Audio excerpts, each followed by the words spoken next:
Get up with me, bitch, I do the dash. I want the cash fast, nigga, listen. I'm on that ass, yeah, bitch, I do the dash. You can't never stop what was written. I'm on my mission, though, yeah. I play my position strong, yeah. Royalty in my blood, got it out the mud. I'm in it to win it, though, yeah. Kicking pedals through the motor mouth. I got them down, I can't let them up. Once you let them breathe, niggas play with your mercy. Can't stop the sound of they done sweat enough. Major change made it register. Yeah, I'm trying to ball like a lead nigga. Seeing K cash with them pound cakes. And you better know I'm about to leave it up. You ain't talking like a boss do. Real talk, ain't the one to talk to. Need a bag dropping for my walkthrough. Trying to pay me, gotta knock a vault loose. You just watch the way I'm cooking, nigga.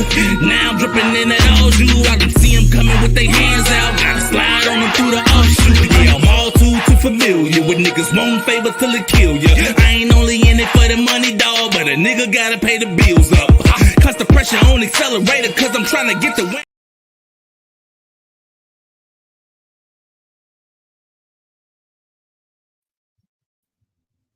Hey. So we live. Did I scare you? You did. I thought you was gonna come up by yourself, but what's up? No, we didn't discuss that part. So I wasn't sure. I was wondering what you was waiting for. Well, welcome to Speak It. I am your host, SoSo, and I am here again with my lovely guest co-host, Mr. Just Ron. Just Ron of the VNO owner, CEO, founder of VNO Podcast. Yep. Thank you for coming back to us. I'm here. I love it. I'm happy to be here. Thank you for having me again. Hopefully this is a normal thing and I get this practice in. Hopefully. So, that'll be nice. You passed the interview last week. So this is the official spot for the guest co-host spot right here. So I got the background and everything, so I'm official. You got the name tag. When you get the name tag, you right. Hey mom, I made it. Huh? I said, hey mom, I made it. So anyway, for the people that's coming in and those that wasn't here last week, talk about what your podcast is about, the name and what it is. VNO, what you know, we are ordinary people with extraordinary stories. Hey. So basically I sit down with just ordinary people, and everybody has a story. Everybody has a place that they came from, they have a destination. And I just enjoy sitting down and hearing people's stories of how they got to where they are today, whether good or bad. And I love it because people that you sit next to every day, you never know the things that they've been through. And I think that people getting their stories out, it can help other people that might be going through similar situations. That is true. Oh, that's cool. That's a deep kind of podcast. Can I you kind of got a gangster lean when I was your chair, bro. I don't know. It's like there you go. Yeah, there you go. This chair is not friendly. I think I do my lip. Here, this chair, what? Is that better? Yes, I'm like you know how the people be like 600 pounds and they gotta sit like that. That's how you were sitting. I'm like, okay. I had that lean going. Yeah, that lean. I'm like, I ain't gonna interrupt him when he stops talking. Right. So we have a good topic today, which is both of them are your topics that you brought up. I think I did not. This is such a man topic. This is I thought I had it in here, but I don't. Anyway, because you were supposed to be my producers. Oh, I'm sorry. Well, what did you want? The banner scrolling? How the banner scroll? Yes. Yeah, let's do that. Let me do that for you. I can do that for you. Let me see.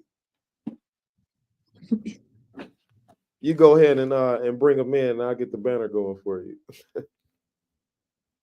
Today's topic is one topic. We got 2 topics today, actually.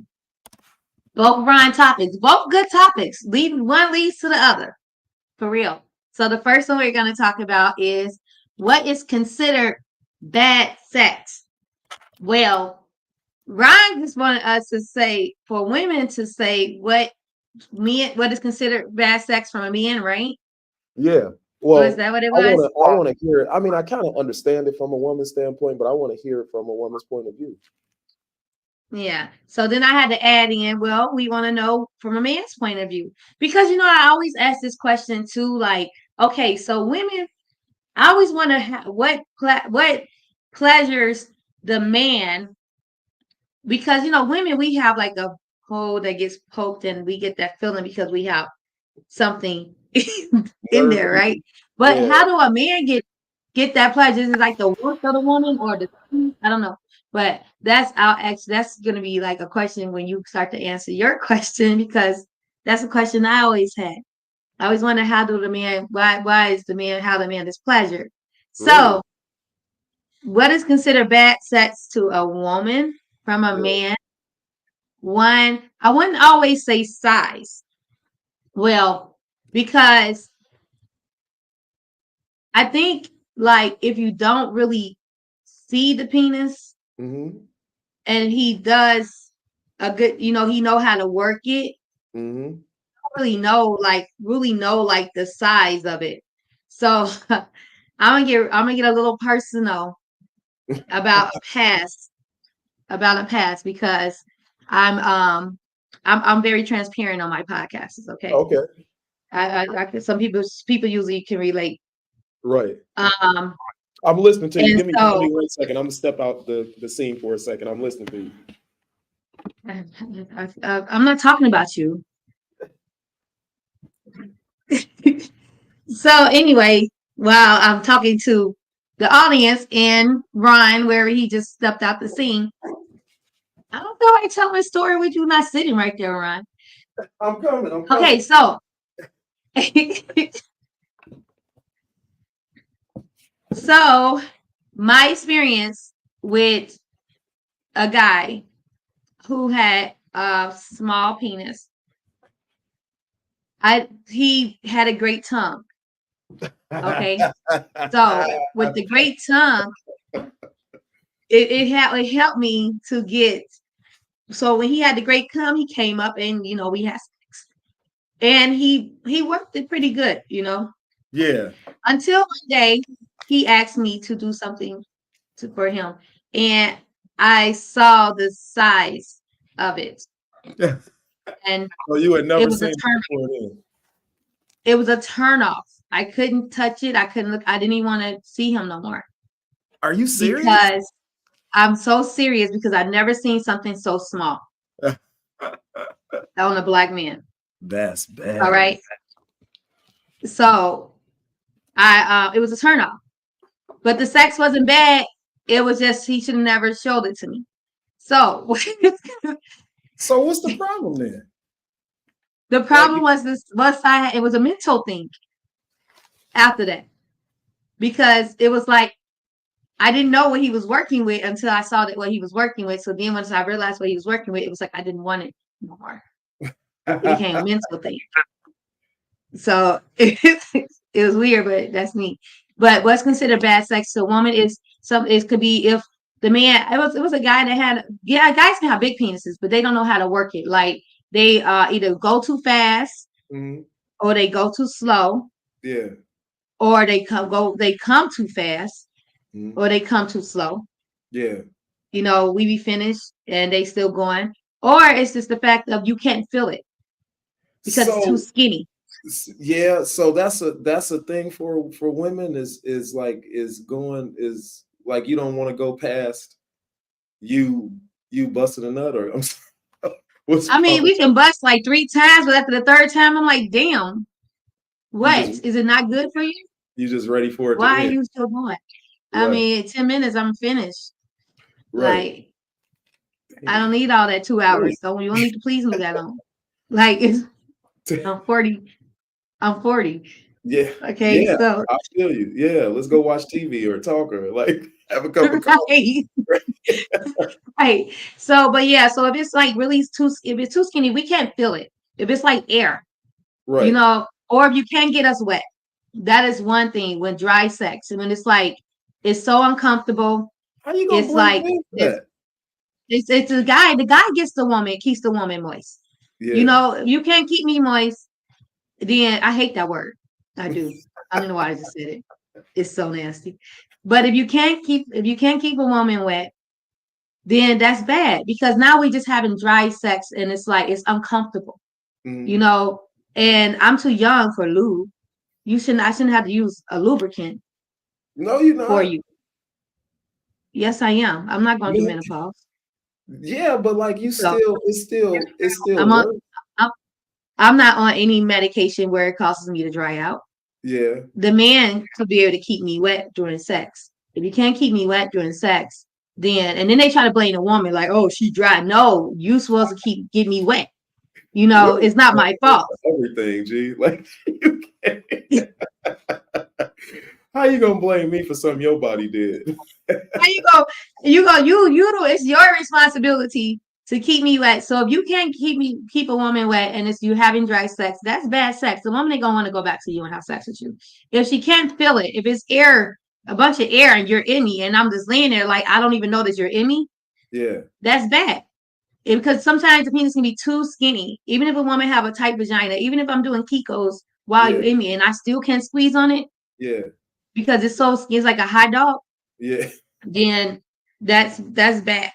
If you can't stay hard while you in me, that's bad sex. Yeah. So there's several reasons of what we consider bad sex. If you're like, to me, if you're like breathing real hard in my ear, I don't want. That's horrible. Like hard, like breathing, like, you know what I'm saying. Like, I don't know if you can have a heart attack or what.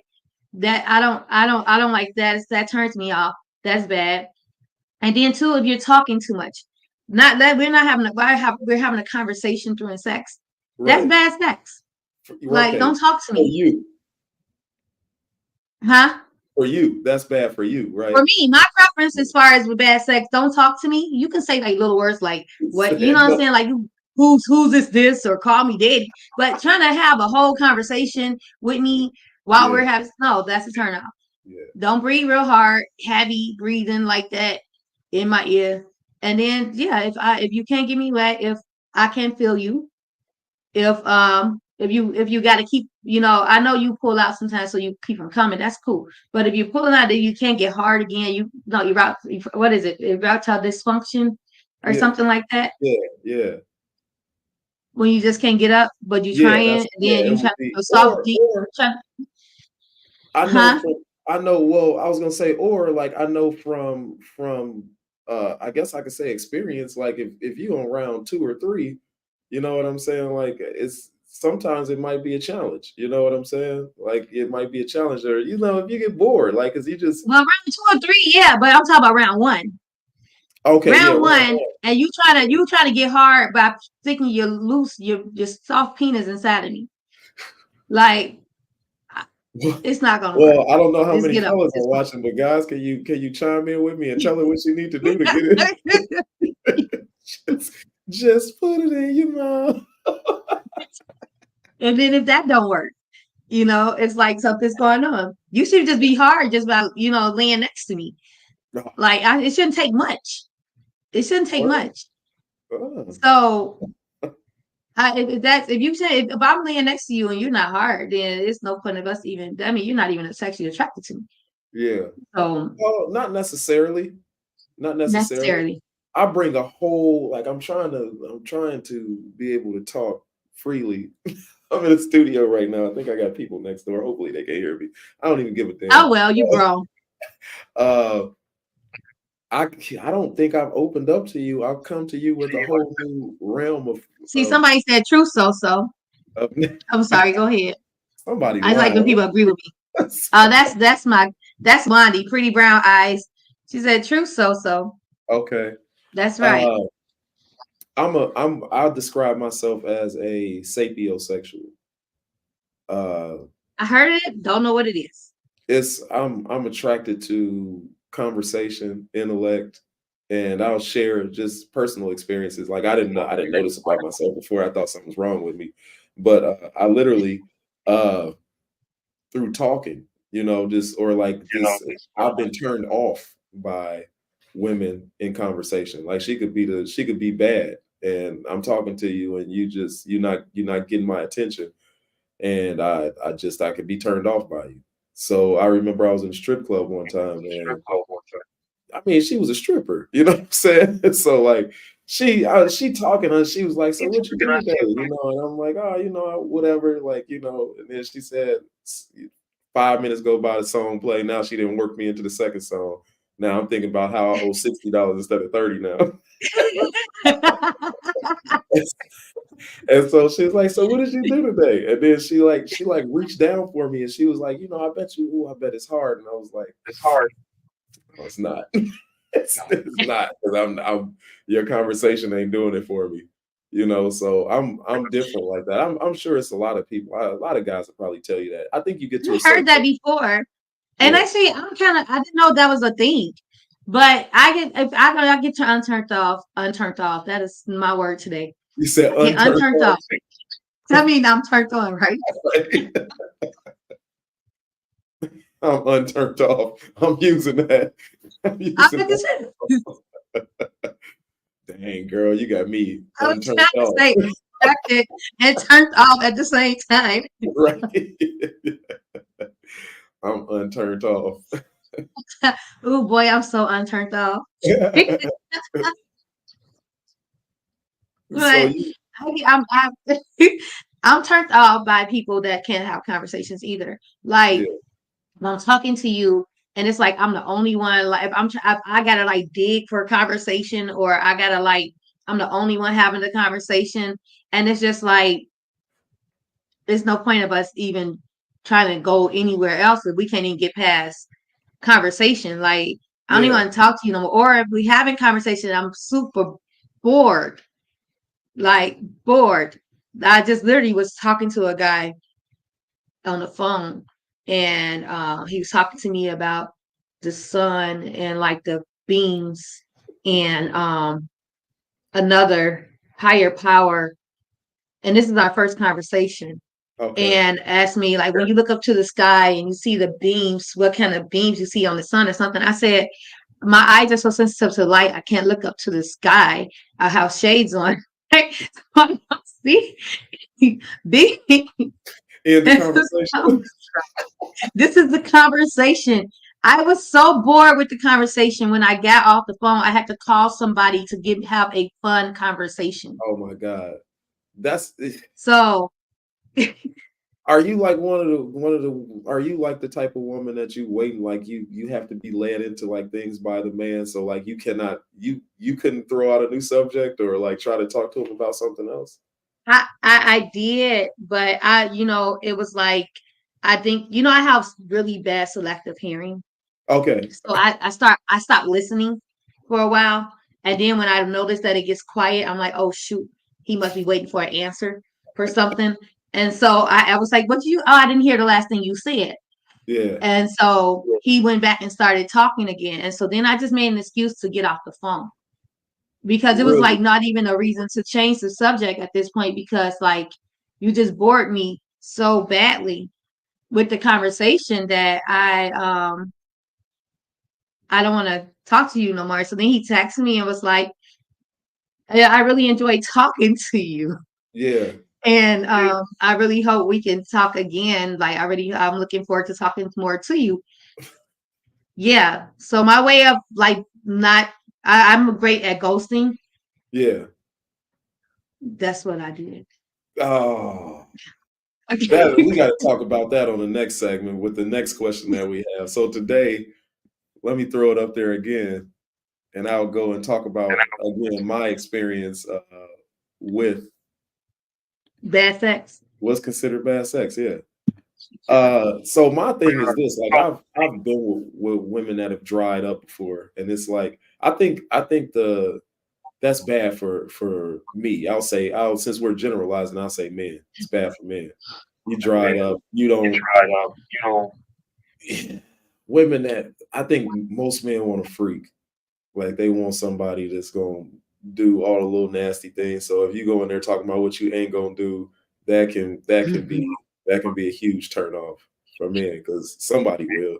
And I just happen to land you. I'm mad. But yeah, I think like bad sex for men is like you dry, you're not a freak, you don't want to try new things. You that about sums it up. I mean, for So you men, don't think the dryness? Okay, so unless a woman is like on a medication mhm, or she's like going through menopause, like that's the most time she get dry. Now sometimes the fan would dry me out in condoms. yeah, So you don't think that if there's no fan, there's no condom, I'm not on medication, and mhm, I'm not going through menopause, mhm. but you can't get me wet. You think it's a me thing when any other guy was getting me wet? Yeah, I think that it's supposed to. I think that is that sex is supposed to be something that's fun for both people. I think sometimes we put each other under too much pressure, and I think that if you are not having a good time, that you need to participate in it also. To like, you can't just sit there and wait for him to. Well, I'm gonna wait for him to make me wet again, or like you can Mhm. get your toe I'm a participator, and so I I'm a team player, wet. and so I it's just I because I had an experience like that, and it was just so it was like first of all the positions was very uncomfortable Okay. because I'm not very I'm not 20, Yeah. and and then it was like and then it was just like I think because the positions was so uncomfortable, it kind of mentally took me away from things, so like my body just wasn't reacting to him maybe, Yeah. and and so it was just like, and he was a fun person, what I'm Yeah. saying, I liked him, Yeah. but it was just that sex was bad, because it was like it was my body was not moisturizing, Yeah. lubricating, or whatever you want to call it. I get turned on by enjoyment. So if I know like what turns me on is to know that I'm turning somebody else on. So I think communication is key. You know what I mean? It could be bad, like it's bad for both of y'all. Somebody need to say something. And it's I not that said, ouch, my legs are hurting. And he was, what more should I have said? hey, can you stop that? Well, I'm do going you to a offer a split, solution? and this is not a good split position. I can't do a split. Did Okay. So I need you to get up. It's not a did you, good, not a did good you feeling. offer some type of solution like, hey, let's do it like this, or I, let's I tried, and it was just like he wasn't listening. yeah, And so it was just like, okay, let's end this shit right now. So I just stopped, and I was just like, hmm. And so yeah, so we just ended it because and when that ended, the whole talking dating situation ended as well. Because if you're not listening to me and you feel like I'm just complaining during sex, well, I don't complain during sex. Yeah, I'm complaining because I'm sore. yeah. You're trying to pop my legs like I'm trying to be on the cheerleading team. No. So it's So I think that well my natural thing is I say dryness, but if I do feel dryness, then your mouth is natural, spit is a natural lube. So yeah, I would say as yes. a man, yeah, that's what you do. Like you know, if y'all got that type of relationship. So I But don't that's know. if you know how to do that right, because sometimes it be too much spit. Yeah. And so the woman can't really enjoy it because it's just like it's just a bunch of spit. Let's talk So about that. What how could you not enjoy that? because no, it's just like they're not like, I don't know, it's just so much spit. Maybe it's covering the clitoris or whatever you're Yeah. supposed to be, what I'm saying? It's like it's just a lot of spit, and all you hear is the gushy spit. Like and it's just like see, I'm a person that's like mentally I check out on things. And so it's like if it's like if I'm disgusted by it or something like that, and I just like a bunch of spit and I'm just hearing spit and I'm not feeling anything, it's Yeah. just like no, okay. Let me I'll just lay there at night. let me help these guys out, man. Like, You gotta go and lift the hood up. Am I tell me if I'm right. You gotta lift the hood up. So you got the little piece of skin, and underneath that skin, underneath that little skin, you gotta lift that hood back a little bit. Get your tongue up in there. It's lights out. You're doing it wrong. They doing it wrong. So you need a book. They So doing yeah, it. it's because a lot of spit is good. I know for men, Mhm. but for women, we don't want a lot of spit. Yeah, so I'm not a huge fan of head. I know several men like that, which I Yeah. don't mind those men. I'm not. I think if I like it for a moment and that's it. Like I could count on one hand how many times I actually finished from it. So probably like Mm. maybe 2 or 3, maybe probably 2. Yeah, if that, if that, which is frustrating for me because I feel like I'm missing something, like I'm missing out on something. Because it You got had the wrong people do I don't think so, man. Like you, I don't think so. I've had some certified, like, guys told me, like, hey, You man, got certified. They came with certificates. she's certified, G. And I'm like, oh, okay, shoot, let me try it. Oh, see, uh, so she certified me. She had a count on her. oh, yeah, yeah. She came with a reference. Mm-hmm. Yeah. And this is a long time. This is a long, long time ago. I was in my, but she came with lots of references. Like everybody told me what it was. Like, hey man, she gonna say this, then she gonna do that, and she gonna do this, and Oh, then it's game on. And I was like, okay, cool, yeah, game on. And I was like, oh man, am I missing something? Like, am I not doing it right? Do I need to lay like this? Or no, I'm just not a what is you supposed to be doing? Like, yeah, right. Like I didn't know what I was supposed to be doing, like to make it feel better. But it wasn't, and I realize now that I'm just not. I still feel like maybe I might be missing out on something. I'm waiting for somebody to suck the soul out of my body. maybe I'm missing out you on better go something. check some more references. Yeah, right. I need to get some certified references. I need to just go ahead and pay somebody.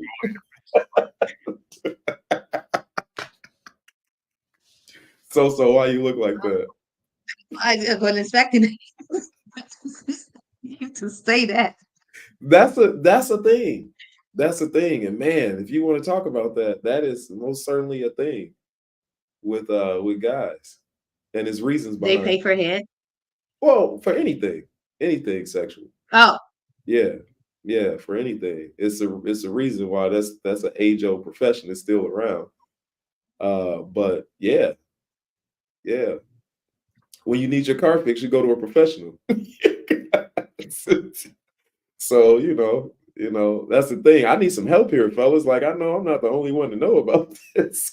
Where the comments at? We got any No? No? All no, right. everybody just watching. Right. Right.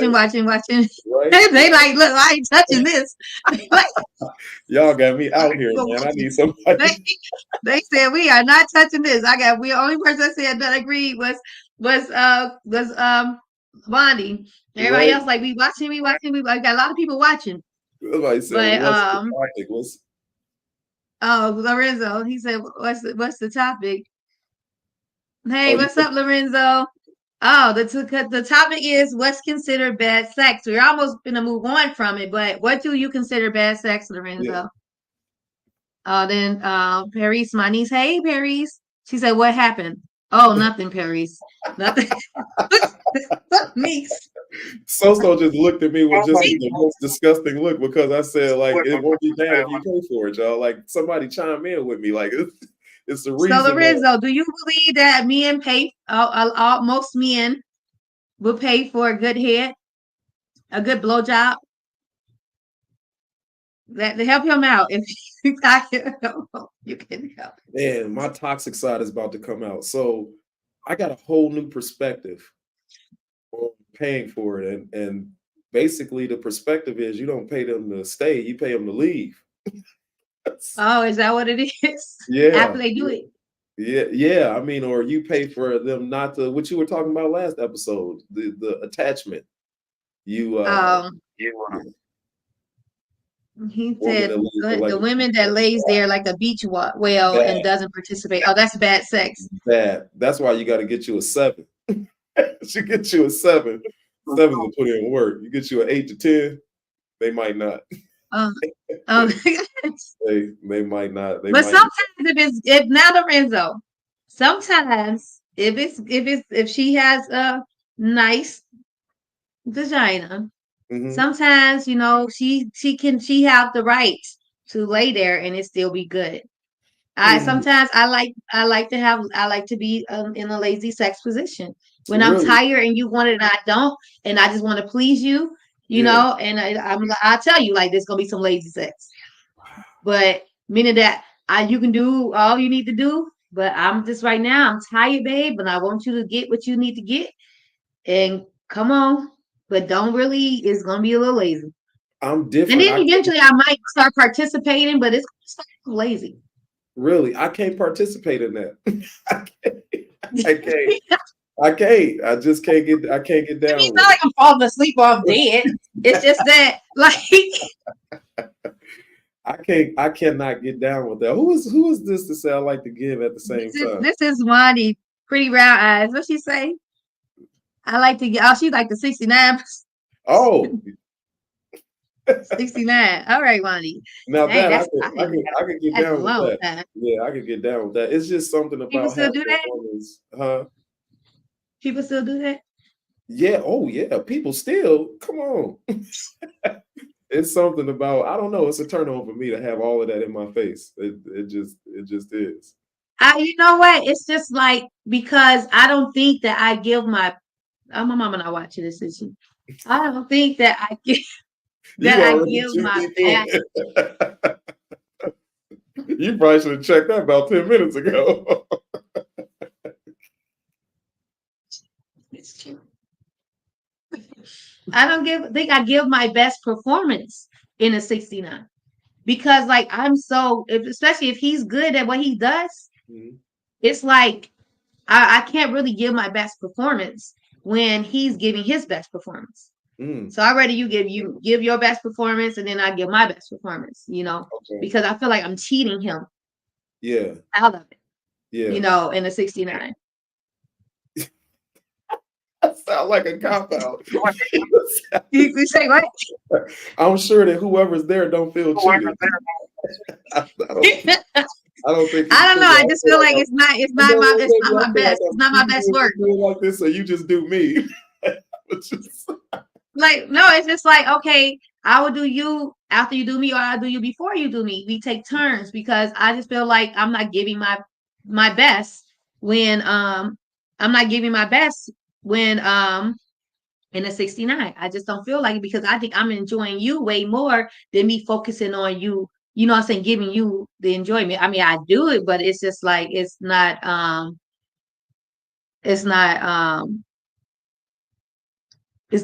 my best. Right, And right. and I don't like putting out no junk. You, you So said you don't want to put out a junk. I don't put my name on no junk. Product. I like to explore this right there. Wait, you still let's Lorenzo again. Yeah, yeah. Wait, I feel really? you, Lorenzo. Sex is not a team sport to women and complain that they don't or never had an orgasm. You should know your body enough to us, your man, get what you want out of it. We gonna get ours, as you know. Yeah. I mean, women can lay there and you know what I'm saying, have late sex and still get an orgasm. I don't think that I If you would. hitting it right, if you hitting the right spot, you can you know what I'm saying, we don't really have to do much. It's up to you. Right. The man's job is really to please the woman. The man is just gonna be double happy if he pleases the woman and he get pleased too. Because you automatically gonna come. You know what I'm Yeah. saying? It takes the job. You gotta do a job to make a woman come. So Yeah. you gotta put in more work than a woman gotta put in. Yeah, it's kind of not fair. It's kind of not fair. Which It's not fair, but that's how God made us. So we gotta push out the babies. Y'all gotta put in the work.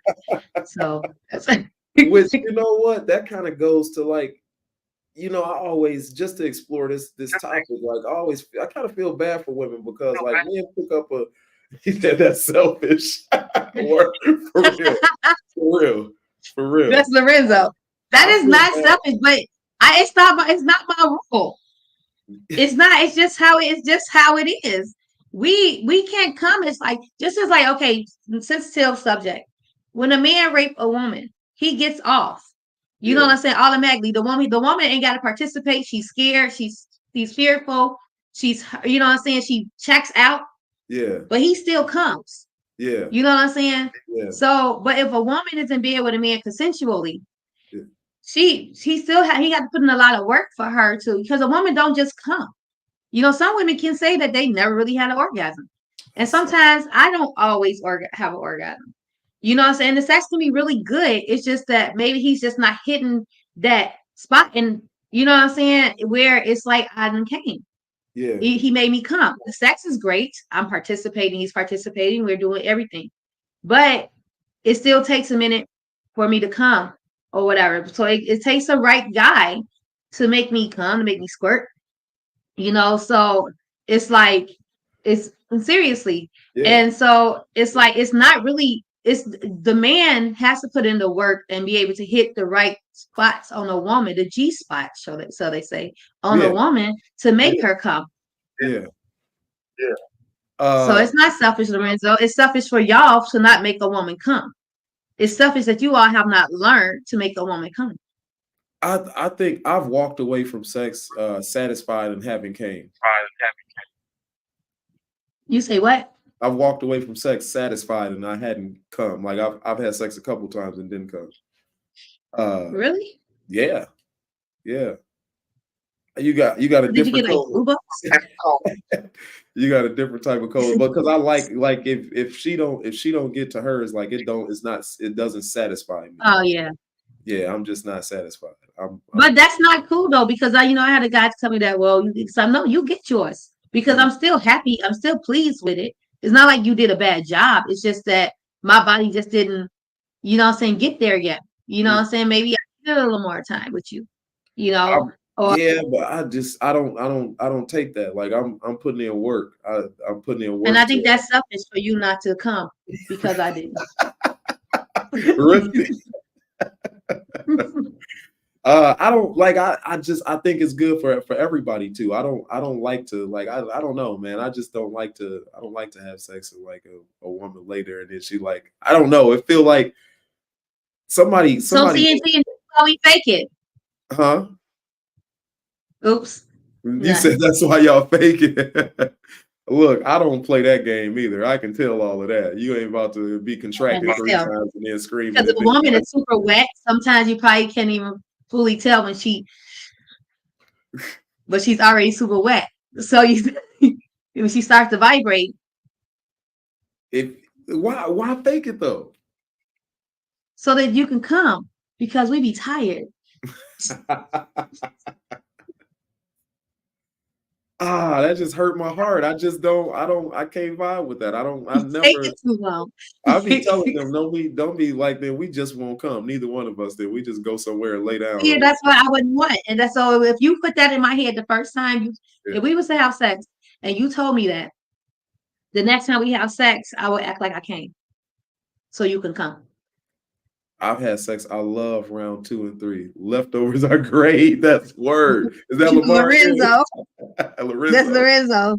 Yeah. I had a lot of sex that didn't come. Yeah, buddy. Bro, I love round 2 and 3. Leftovers are great. Like I didn't fake one before. Like you be like, oh, nope. But it's like, I don't know. It's weird that like, so I know like men who had like vasectomies.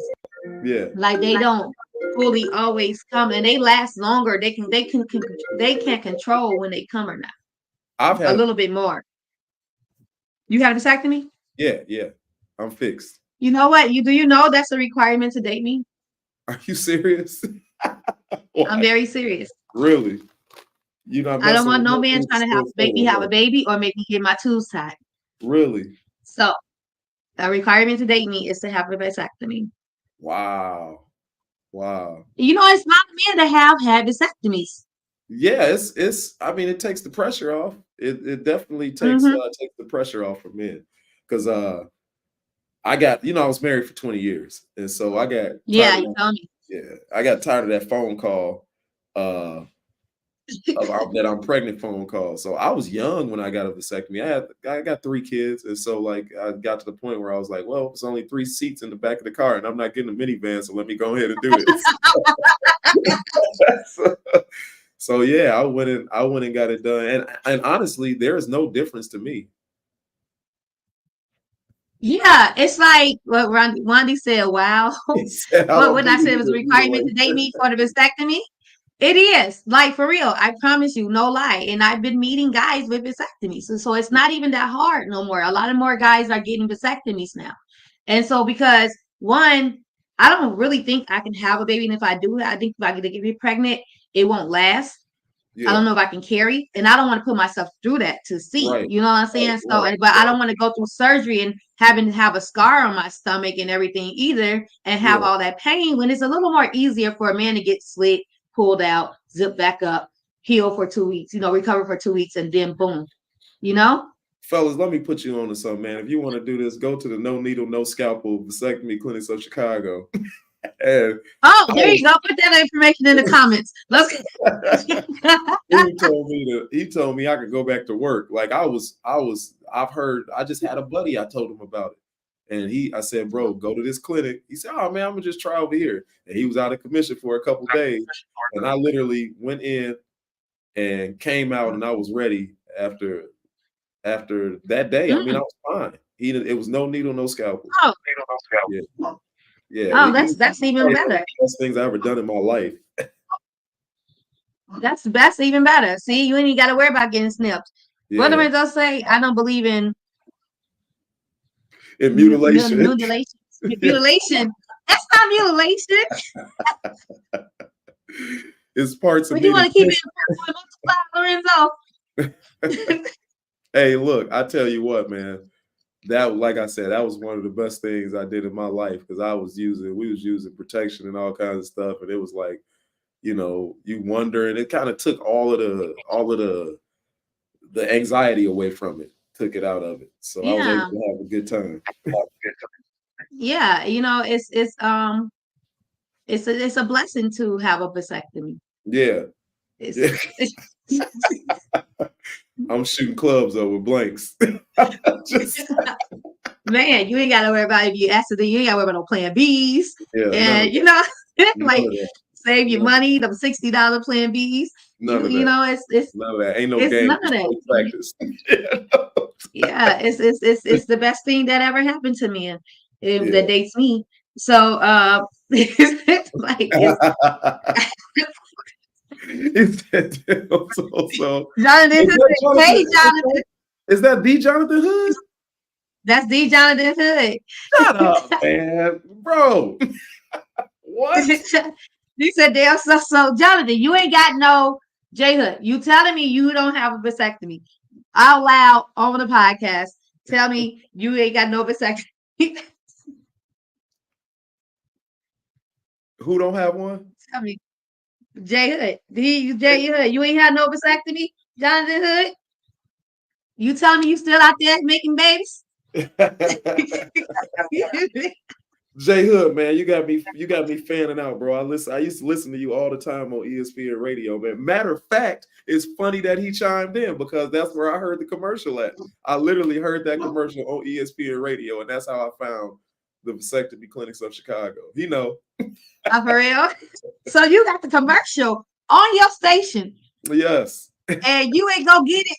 Right, J Hood? Come on, man. J Hood is he was my air check teacher at IMS. Oh, really? Mm-hmm. Really? Yeah, so he did all my air check. Yeah. I love J Hood's show. Well, shout out to you, man. Yeah, bro, go ahead and get that done, man. Y'all play the commercial all the time. Yeah, everybody probably like, you better not listen to that. I want one more. No, but it was straight up. I mean, it was one of the best decisions I made. I was able to enjoy sex a lot more after I got that done. Like I said, it wasn't because it's less stress. Yeah, no anxiety. Because I just as bad as you don't want to get pregnant, I don't want to get you pregnant.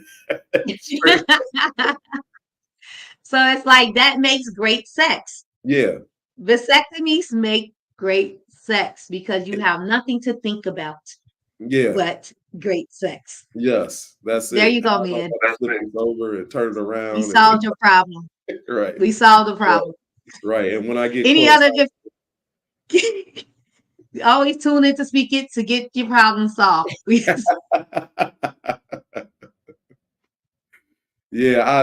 I mean, I can understand why fellas are apprehensive about that. I mean, because it's if you go, I went that route. The other route is it's just a little invasive. You know what I mean? Like they got you open, they sew you back up, and all of that. So she said, "Is it the Jeff. vasectomy or the angles?" That's Jeff. Oh, is it the vasectomy or the angles? It's both. It's both.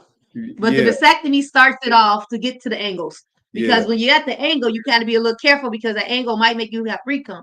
So then you got to worry about, oh, shoot, pre-cum came. She might get pregnant off my pre-cum. So now your head is all mentally messed up because you hit the right angle. You was on the right angle and a pre-cum came. So you get the vasectomy and you hit the right angle, and then you ain't got to worry about that because it's no problem. Yeah, right. Tune in the next show. Me and SoSo will give you a live demonstration.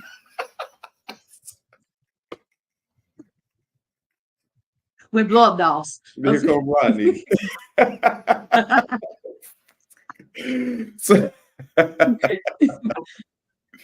Yeah. I happen to be an angle man. Hey, bro. Do you have a vasectomy, Jeff?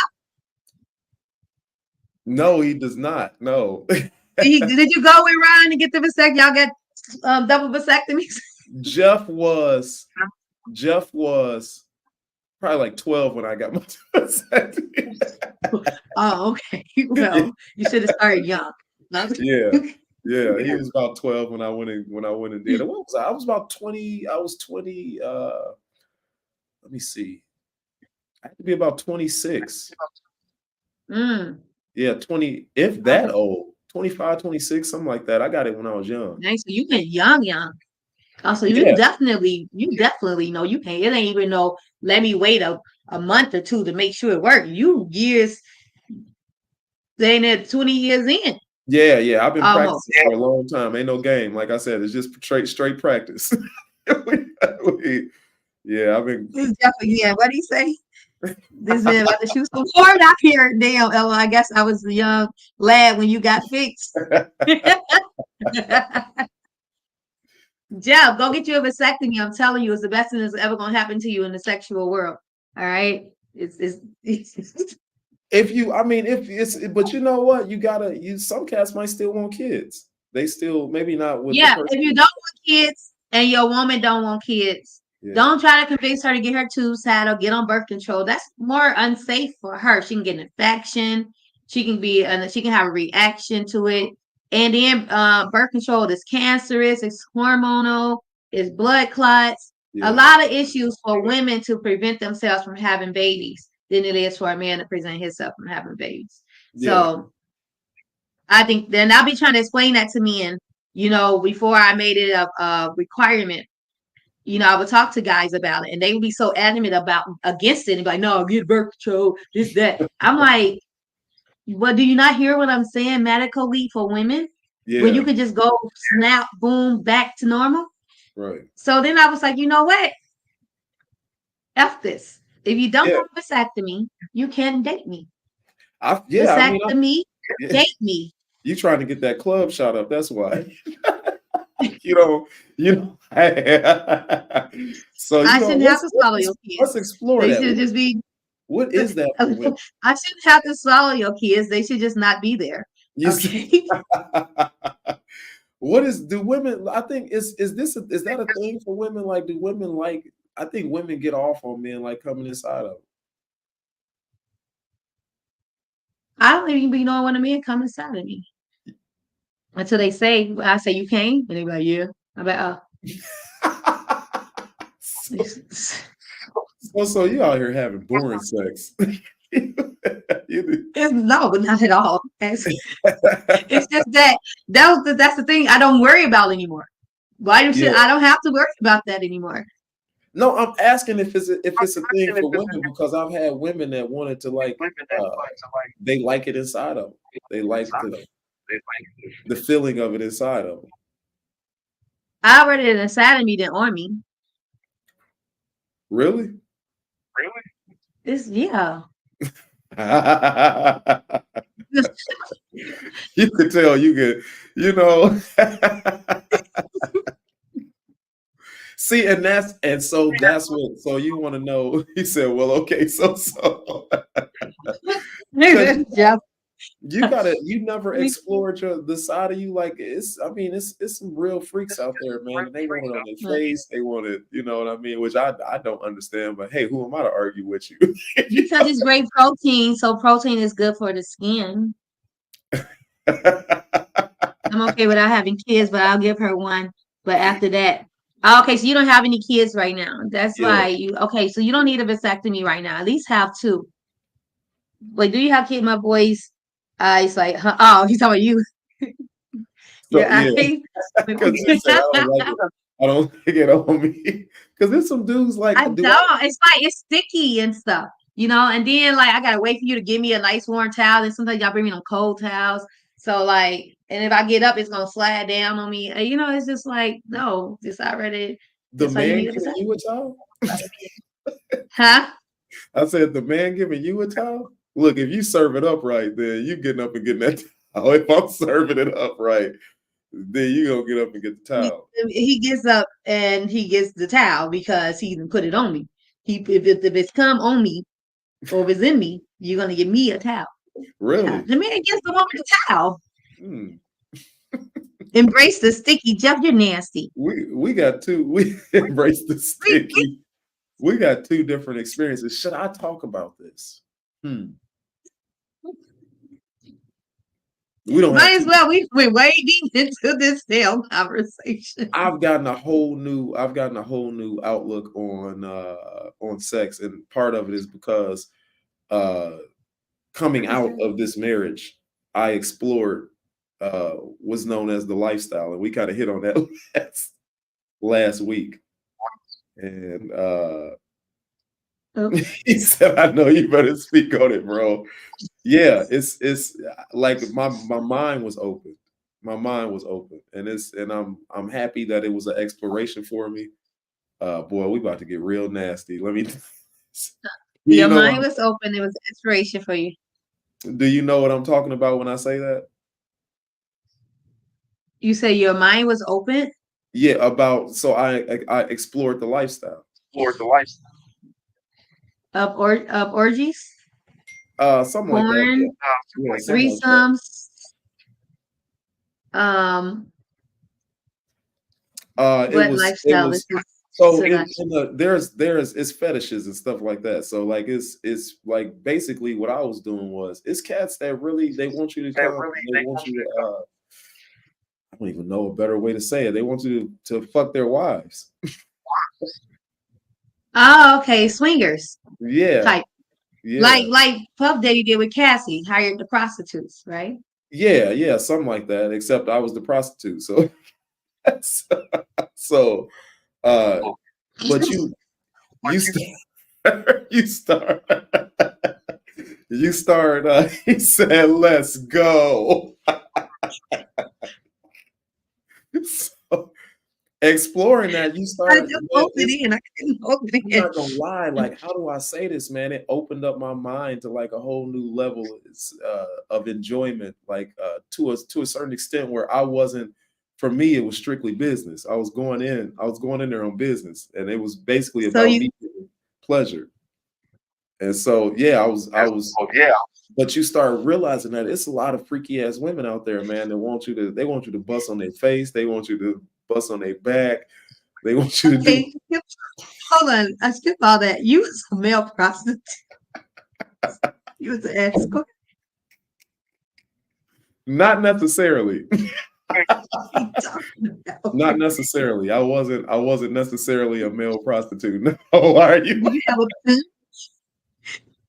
He said, be the bull they need you to be, bro. Look. A bull was I'm not going to say the name. Did you have a pimp?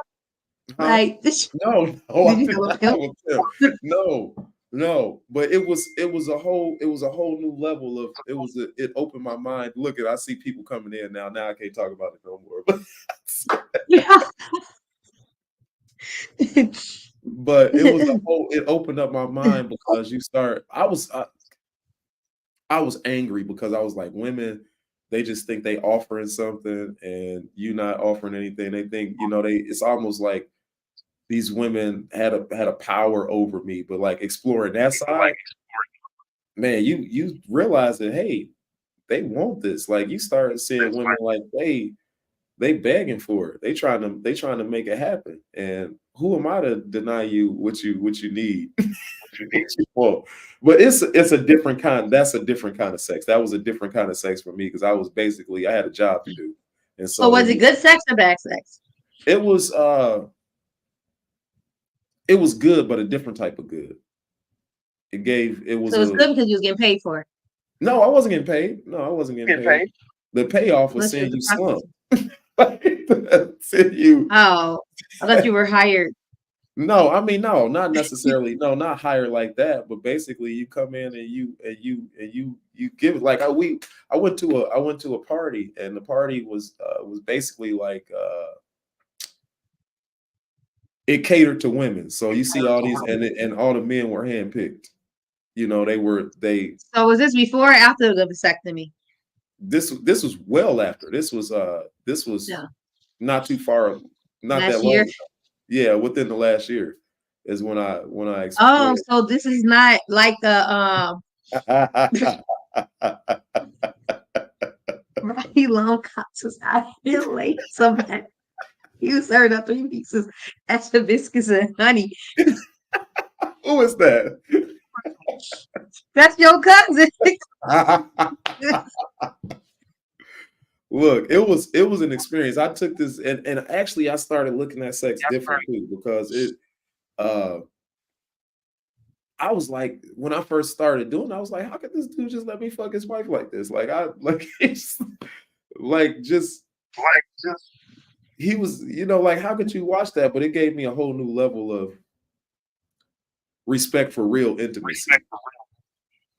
And so I realized that I was gonna lay this pipe and then be gone, and he was still gonna be there. And she wasn't going for me, you know what I mean? But my job was to leave her slump, to give her I don't know. So did you didn't feel weird while he was right there watching? Nah, and I'm not Did gay you at think all. that? Did you ever think in your head, what if I'm doing her, he try to come and do me? Did Nah, you ever think in your head like that? nah, nah, then it's gonna be a fight. Like it's the crazy thing is it's a respectful environment. So you lay out there, There's no respect of having some other man freak on your or wife. you said it's no respect. To have another man come and freak on your wife, where's the respect?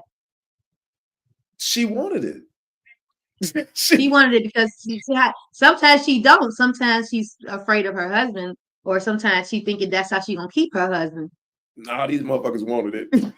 Or sometimes she You have probably to did be because her there. husband probably sucked in bed, and so she You have to be maybe her there. husband was giving her bad sex. Nah, everyone that I was in, it was very much so their idea. It was, it was, it Well, that's wasn't what his the messed idea. up part with the husband. Then Yeah, well, he probably maybe he couldn't get up. Maybe he had an issue, and so he wanted to keep his wife. But he maybe that would make him get a hard on. And so when you left, he was able to get with his wife. no, I think it's a level. I think it's a level where like I was letting this dude's wife I was just giving it to her.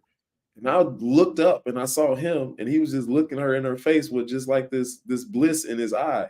And I was like, I kind of understood then that like, man, this dude, he enjoys that his wife is getting enjoyment out of something. That's the way I look at it. That's so weird. You said it's weird. So you gotta show where it's called speaking. Like you gotta open your mind up a little No, bit. I'm saying that. No, I'm saying it's just weird that he is like getting. I mean, I know it happens. I done read about it. I done seen movies on it and stuff. But I just could never fathom the idea of I would me as a person as a wife, and I'm sitting here getting banged by this dude, and I look up, I see my husband like I'm like, get the fuck out. What's your Why are you longest still here? relationship? Huh? What's your longest relationship? My longest relationship was 6 years. Was 6 years? Hey, At I used what to check, point? and At, after that, I started checking out after 1 year. So, yes. At any point during that 6 years, did the relationship, or at least the sex part of the relationship, did it get a little monotonous or boring, or? yeah, because I stopped being attracted to the guy. And so, like, man, that kind of brings in our next topic about like longevity in relationships. Like, sometimes you got to make it work, and sometimes for some people, making it work is let's explore a little bit.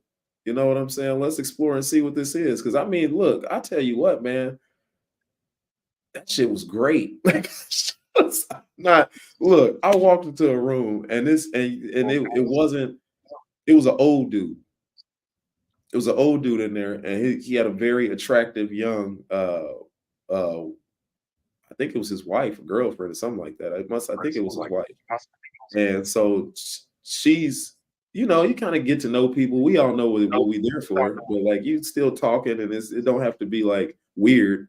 So we talking, and in the middle of talking, she got this big smile on her face, and he looks at her, and he's, damn, I can't believe I'm talking about this on the show. So he looks at her, and he said, Took out the name Unfiltered. yeah, right. He said, how come you still standing up and you don't have his dick in your mouth? She did. She got on her knees and put it in her mouth, and you could tell she thoroughly enjoyed it. Yeah. Yeah. But I think it's like these people are experiencing something where this shit was like a movie, man. Like I think it's freaky. It's very freaky. Yeah. I've heard some really freaky stories, and it's just like, I'm like, dang, so I'm just not a freak. You know what I'm saying? Because like I don't have like a crazy like sex story. Like my craziest story was what? Doing it in McDonald's, like at the table. But like that's like compared to like all the stories that I've heard, I'm like, I mean, I thought I was a freak, but I guess I am not. I'm a freak. I'm freaky, but I'm not a freak. You know, it's like it's dang. Okay, but I don't. Are we going into the next topic of why relationships don't last? Yeah, we can. I would say this. So when I left my kids, my oldest two dad, that was the 6 year, about 7 years actually we was together. And that was a long relationship. And so then when I got with my daughter, my baby's her father, I think we were together on and off for like 2.5, maybe 3 years. And so then it was just like with me dating, so I started dating and started, people. And it was just like after I saw some things in them, or they were doing some stuff that just pissed me off. I was just like, I'm not dealing with this no more. It would literally be like couple weeks, 6 months, maybe a year at the longest, maybe 2 years. And I would literally leave like really quick. And so I told myself, I was like, okay, so the next guy I get with, I'm going to stay because I do leave fast. I do leave fast. Yeah. And I don't never know to see if it's the person would change or if anything will work out because I'm always leaving fast. So with my current ex, that's why I stayed. Like I stayed with him for 5 years. And because I wanted to see like, all right, if when the issues started coming, I'm like, I'm not just going to check out so fast. Right. I'm not gonna. I'm gonna stay and see if it's gonna work out. Let's see if it's gonna work out. And it didn't work out. I'm not gonna say I wasted 5 years because it wasn't. It wasn't a waste. And so it's just that it just didn't work. But so now it's just like here I am again in the dating scene, and I'm at the point, I'm back at that square where it's like I'm not tolerating nothing no more. Because nowadays, and with dating, it's so differently because I've been out the game for 5 years now. Now I've been single for 2. Yeah. So it's just like it's the scene it's not the same. I'm coming back in, and the men are different. The men are my age. They don't really know too much of what they want. You know what I'm saying? It's just like they think they know what they want. They try to tell you what they want, talk a good game. And then when you start dating them, it's like they it's a whole nother thing when you start to, and then it's like too, they'll approach you and like be sweating you and want to act like they like you and want to talk to date you. And then as soon as you give them a chance, like you start talking to them, all of a sudden they acting like it was you that sweated them. So my thing is, if you're not calling me, I'm not calling you. Yeah. If I hit you up once and it'll take you a while, then I'm not gonna be. I'm at that point where I'm not gonna sweat you. If you don't have space for me, I'm not a fit-in girl.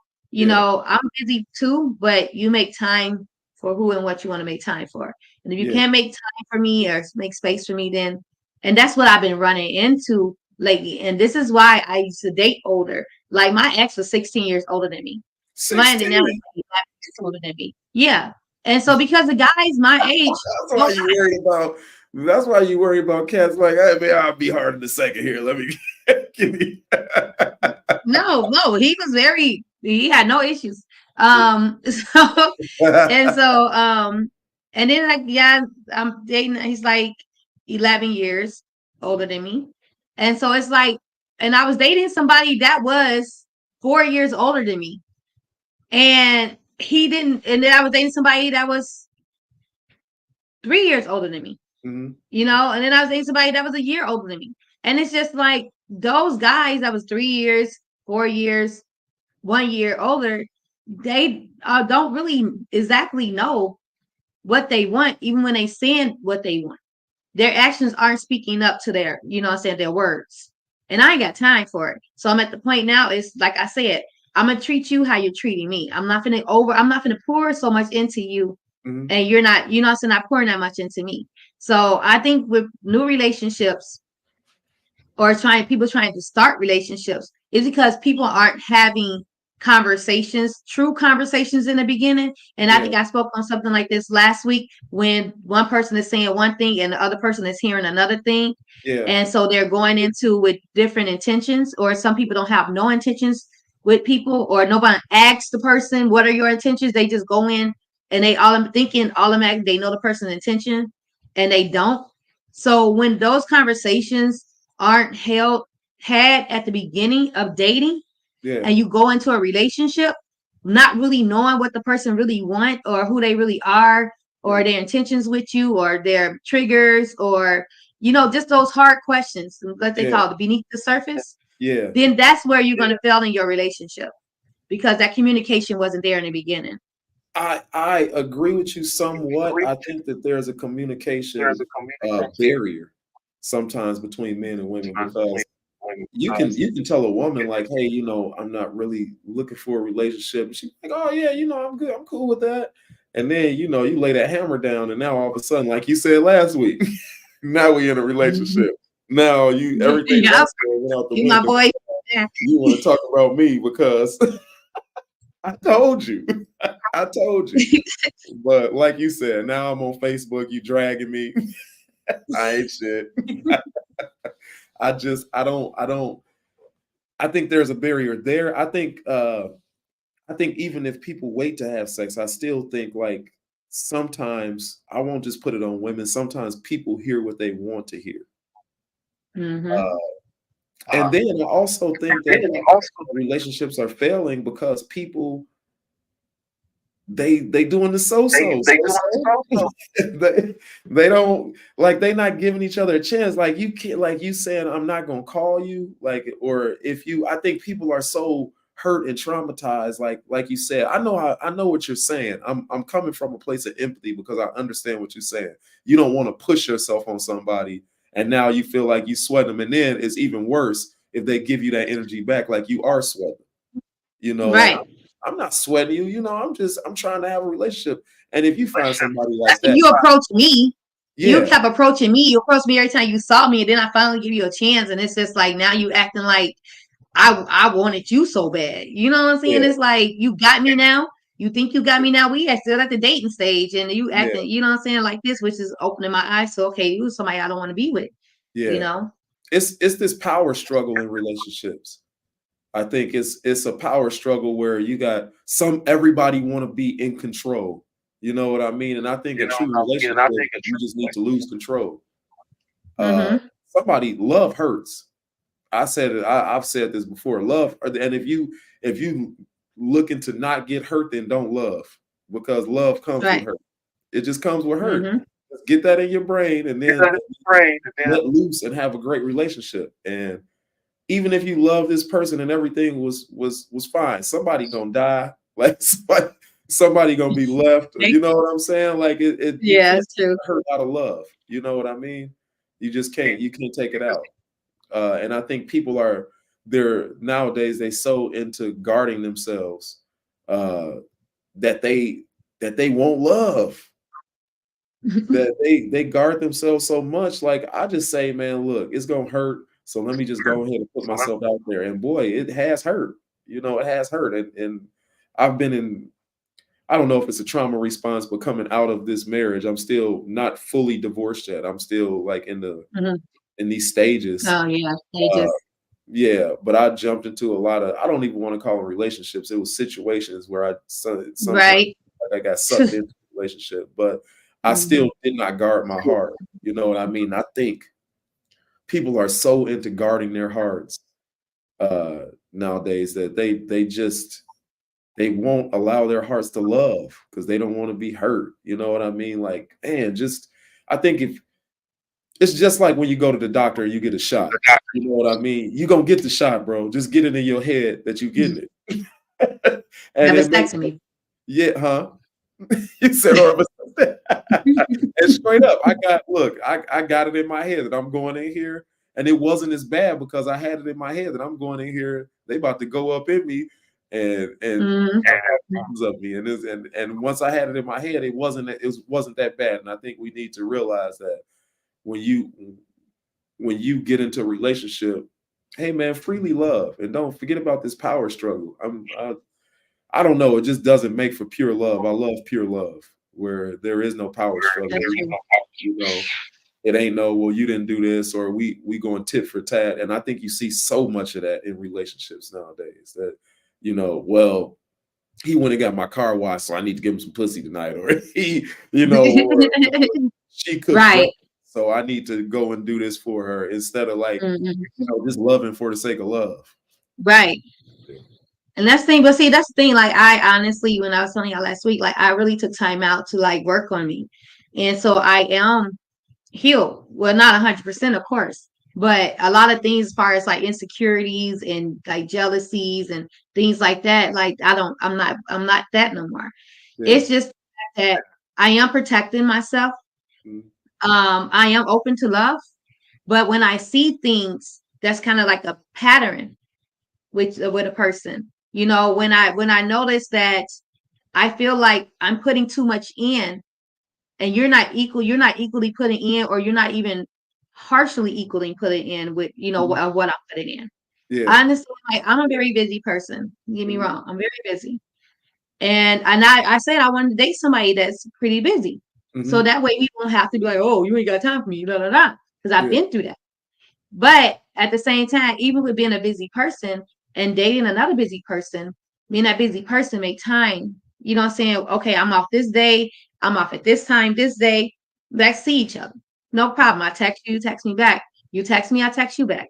If I text you and it's a whole day go by and you don't text me back, you have your phone in your hand more than, and you couldn't take that time out to text me back. That just really mean that I'm not somebody that you're that interested in.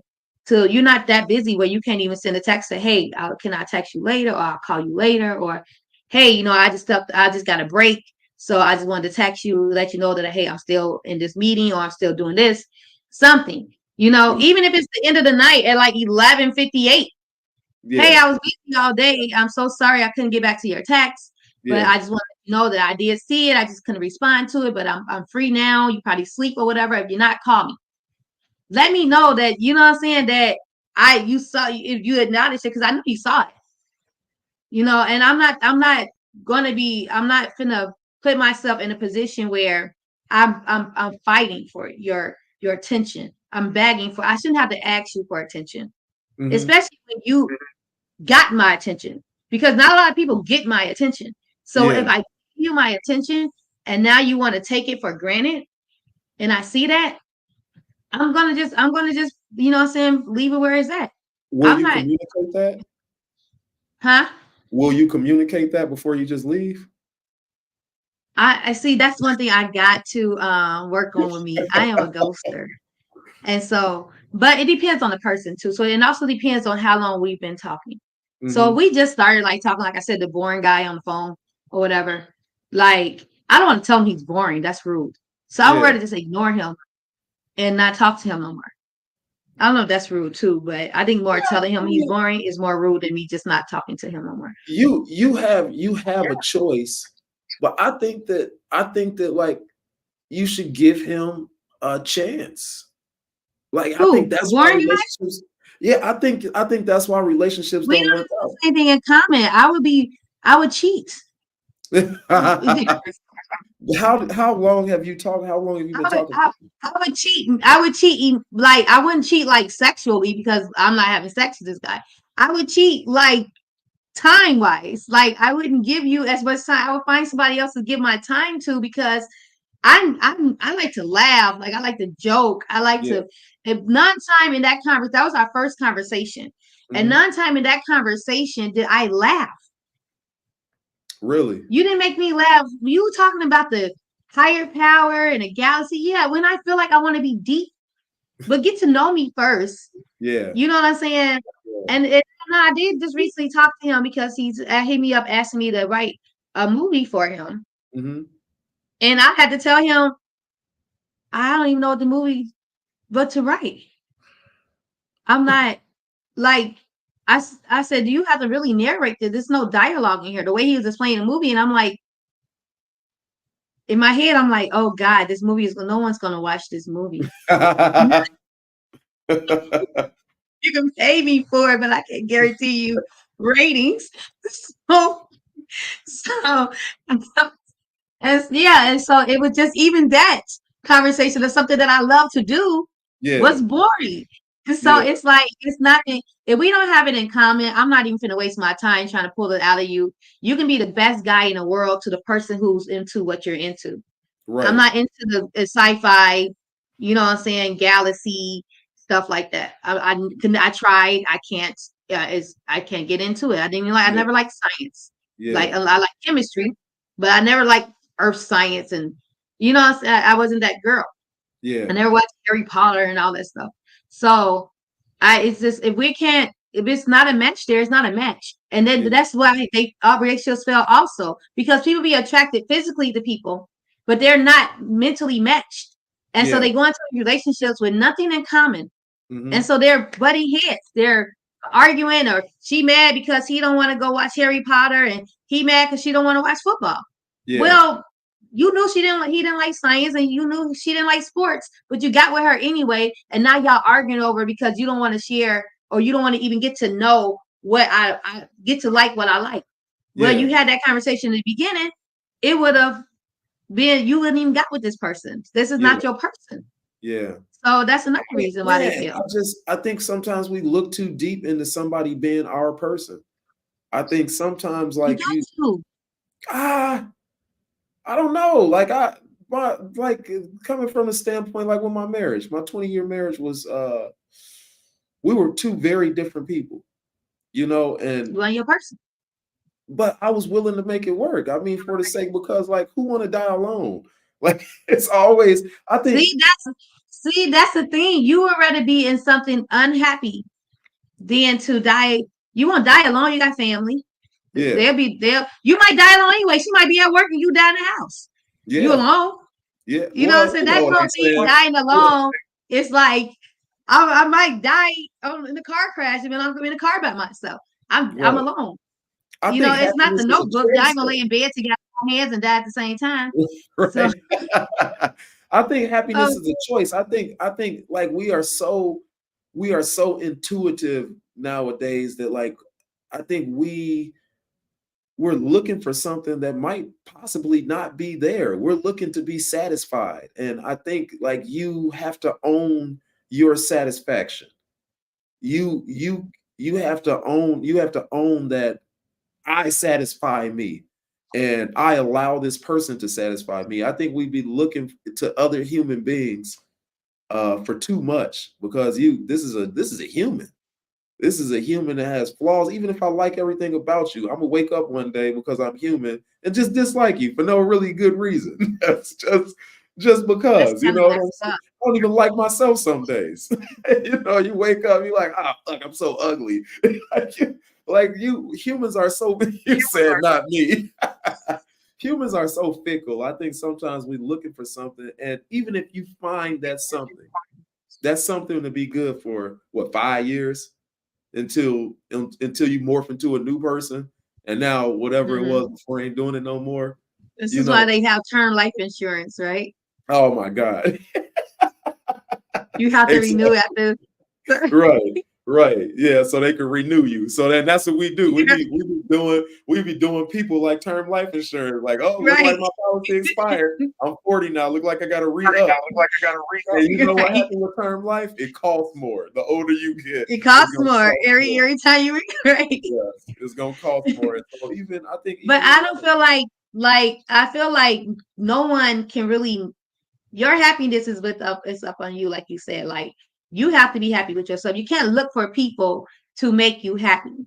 Yeah. They can add to it. They can do things that bring happiness to you. They can bring happiness, but you have to be happy with yourself.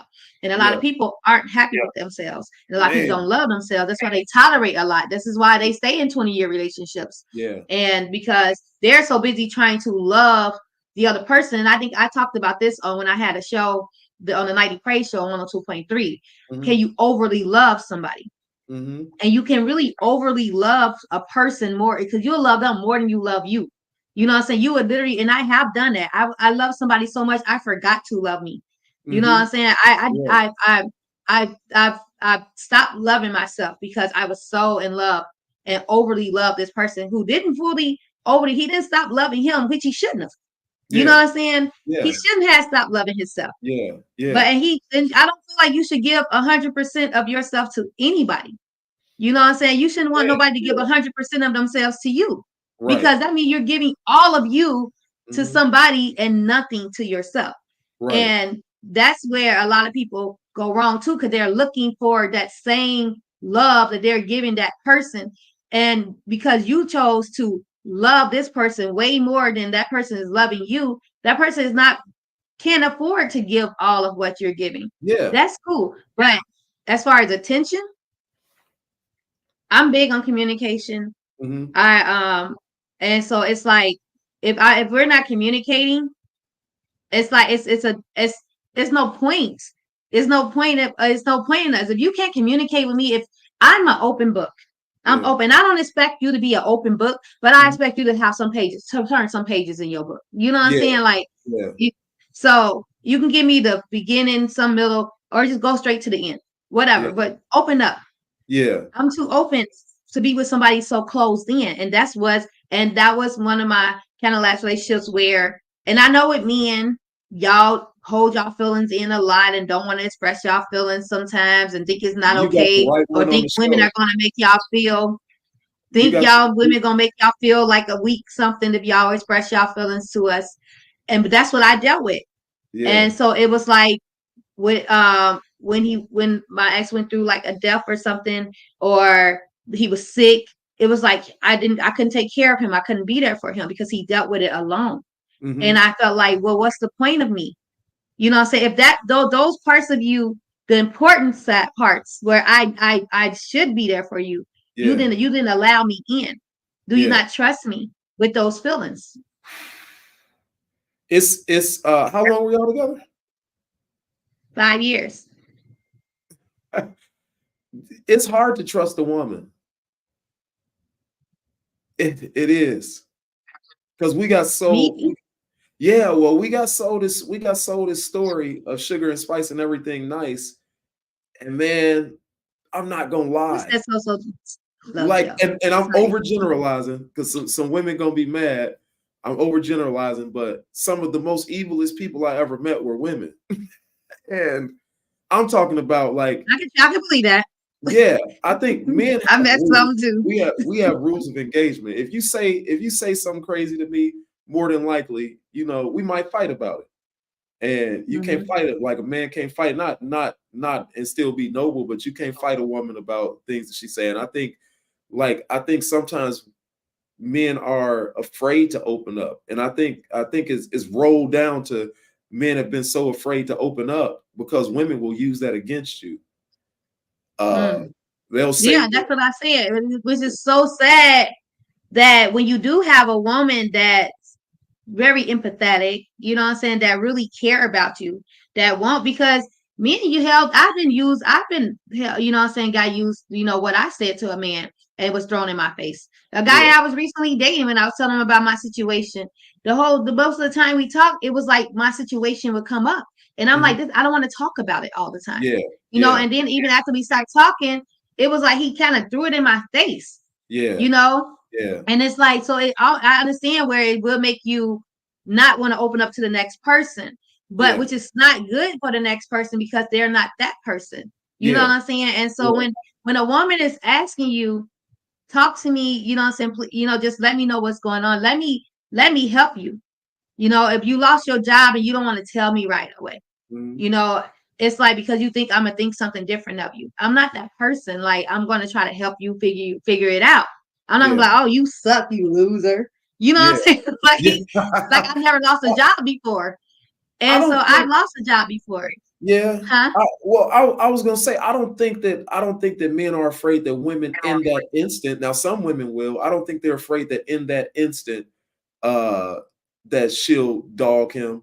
But man, women, they are, I think, we agree that women are emotional just biologically. Their makeup, they're emotional, which is fine. You know what I'm saying? But my problem with that is when you can't control your emotions to a point to where you get mad and now, you know, now you want to bring up stuff because you're mad at me. I didn't take the garbage out, and now you coming to me. Now we arguing, and then all of a sudden you come to me like, that's why your bitch ass was crying when your grandma died. Sitting there like, what the fuck? Like that. Nah, I don't want to share that with you for the rest of my fucking life. You see, you do it now. I run into a lot of women like that talk crazy to their men when they're mad. You know, and that's one thing that I can never. I think because my heart is so I don't know if it's like a conscience or something. I don't know what it is that I don't like hurting people's feelings. Yeah. You know what I'm saying? This is probably why I couldn't tell the guy he was boring. Yeah. It's like I don't like hurting people. So even when I'm mad, I'm almost, it never even hit my mind to like to go for the gut. Yeah. You know, no matter if I'm arguing with you, if we was in an argument, no matter who it is, a guy, a girl, whoever, people will try to go for the gut for me. I just can never go for the gut. And because I already feel bad, you know, when I know your situation. And so it never came to me to like just go for the gut and just hit you, especially if we arguing and we know we're not going to break up. You know what I'm saying? I'm not going to break up with you. We in an argument and you piss me off. Yeah. And then I'm just going to say, that's why you was homeless last year. One for me, your ass wouldn't have nowhere to sleep. Right. I'll put your ass back on the street. You know what I'm saying? I wouldn't do that because it's like, damn, it was a time when I was homeless. You know what I'm saying? So it's just like, I don't know. I just could never do that. And I hate when I see people do that. Who's that? Yeah. Who is that, a male or a female that said that? That's Jeff. Oh, that's Jeff. You should properly control your emotions. I think, you should probably like the way I did it in my relationship was I didn't call no names. Like I went 20 years. I didn't call no names. Now she would get mad when I would state the truth. And so like as I'm what you would call an emotionally, I am emotionally intelligent. And I'm not saying that to say like I'm better than somebody or I'm emotionally intelligent. I'm saying that I know how to feel and describe what I'm feeling because I think about what I'm feeling a lot. Whereas a lot of men won't, a lot of men can't, you know, and in being emotionally intelligent, I think we got to run this clip on this show sometime, but it was can women handle an emotionally intelligent man when he is actually able to state how he feels and why he feels like that and tell you what part that you might have had played in how he's feeling. Can you handle that? You know what I mean? Like It's going to take a woman to have to really understand herself for her to handle that. Like when I told you when I was going through my healing situation, I called my ex and asked him, what did I do wrong? What was my mistakes I made in the relationship? Yeah. So I'm able to accept my wrong to, you know what I'm saying? So it's going to take a woman to have to go through that healing process for her to deal with a man like that. Yeah. Because a lot of women won't. No, a lot of them. I'm glad you said it. A lot of them will not. They can't. I was talking to a lady and and she would gaslight me, and so I would tell her, I'm not going to participate in this argument with you. I'm going to tell you what you're doing to me, and that I see that you're doing this to me, and I don't like it. And in the end, like, she resorted to, well, you took it the wrong way. I took it the wrong way. Apologize to get accountability. No, ain't no apology. Ain't no apologies. You want to be wrong. Yeah, I accidentally, so I move around a lot. You know, we busy people. One night I told her I was gonna meet her somewhere and I fell asleep. Terrible. I live here in Indiana. She lives in Chicago. When I woke up probably about 20 or 30 minutes after I told her I was gonna meet her there. And I woke up to text saying, I can't fucking believe that you did this. So I tried to call. She never let that go. And it's like, you're a grown up. Like, I fell asleep. I didn't stand. She kept saying, you stood me up. And I'm like, I didn't stand you up. There has to be some type of intention. Right. You just can control your sleepiness. Yeah, like I literally, I had some time, and I will take I'll take accountability in what I did. I probably should have, when I knew I had about an hour or two to kill, got up and done something, but I thought I would be okay. And I woke up like 4 hours later. You know what I'm saying? And she could not let that go. And because she couldn't let that go, she would just throw jabs at me and just say mean shit every now and again. And I would let her know, like, hey, I'm not gonna argue with you on this, but it's kind of messed up that you said that. You know, I don't say things like that to you. You know, I try to be respectful to you, and you just gonna disrespect me like that, huh? And what I do as a man, the best thing you could do as a man in those instances is withdraw and leave. And just, you know what I'm saying? Like, I won't tolerate disrespect. And my way of not tolerating disrespect is I withdraw. And boy, it never fails, because they'll act like they don't know what they did to you until you get ready to leave. Until you like, all right, I'll see you. Yeah, and that's the thing. And now, mind you, I used to be like that. I used to be where if I'm supposed to meet a guy or the guy and he don't show up, I send text, oh, you bogus, oh, you sent me off, or this and that, 100 texts or phone calls. Now, I guess maturing and because I do it. I was supposed to go meet with somebody and I fell asleep and woke up an hour later. And to a phone call, and only reason why I woke up because I heard my phone ring in my sleep, I guess. Yeah. And he was like, "What happened?" And I'm like, "Oh shoot, I just fell asleep." And he's like, "You still coming?" I'm like, "Yeah, I'm finna get up right now." Because it's like now that you can't control your sleep. So when a guy like don't answer or we supposed to meet up, I would say, "Hey, is everything okay? What's going on?" Because too, like, but if I didn't hear from him like the rest of the night, rest of the day. First, it's like, I'm like, oh, he's really just trying to send me off. Then it starts to worry. That worry come in, like, and I'm like, are you okay? Just let me know if you're okay. If anything, like, just let me know everything's okay. I'll make sure you ain't in no car accident or whatever. Right. So it's like, now I'm not just like, oh, you an asshole. Oh, you sent me off. Right. You know what I'm saying? I'll just be like, is everything okay? What's up? Hey, or I'll be like, something, well, what happened? Something wrong? If I don't hear from you. And if I don't hear from you again, you said something wrong, I'm like, okay, now something must be wrong because it's unusual for me not to hear from this person.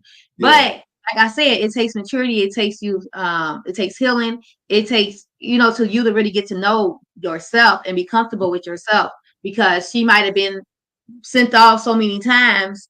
Yeah. That when you did it, it was a trigger. Right. And it brought her back to when these guys were sending her off. Yeah. And she took it out on you. And she was just she's just a disrespectful person, period. That's probably why she got sent off. Well, which that's cool if you, but I'm saying be emotionally, like women that say like, oh, I want a man to communicate. Well, you have to communicate too, and if you are triggered, then be emotionally responsible enough to say, hey, this is a trigger for me. I'm sorry, I didn't mean to come at you like that. And then I'll take my part with this particular lady. I took my part and I apologize. It was raining outside, bitch. I could have been in a ditch. Like, Right. it was raining hard, and it's a couple of different things that I could possibly think that could have happened for me to miss this day with you. But I was willing to. I jumped in the car and I was willing to drive there, and she wouldn't let it go. In the end, she dumped me. But I knew You let her dump you? Well, she did. She did. She said, I never want to talk to you again. And you want to know the truth about what I told myself? What did you say? Yes. No, I said, I was thinking in my mind, and I was so confident in what I said that I actually told my guys, Jeff, if you still on here, let him know. I told him too. Yes. I said, man, I said, bro, I went over there and at least 75% of the time I was putting in work. Gee, she calling me back. Did she call you back? Did. She called me back, and then that's when I told her, "Fuck you, bitch, I'm done." So you wanted to be the one to break up.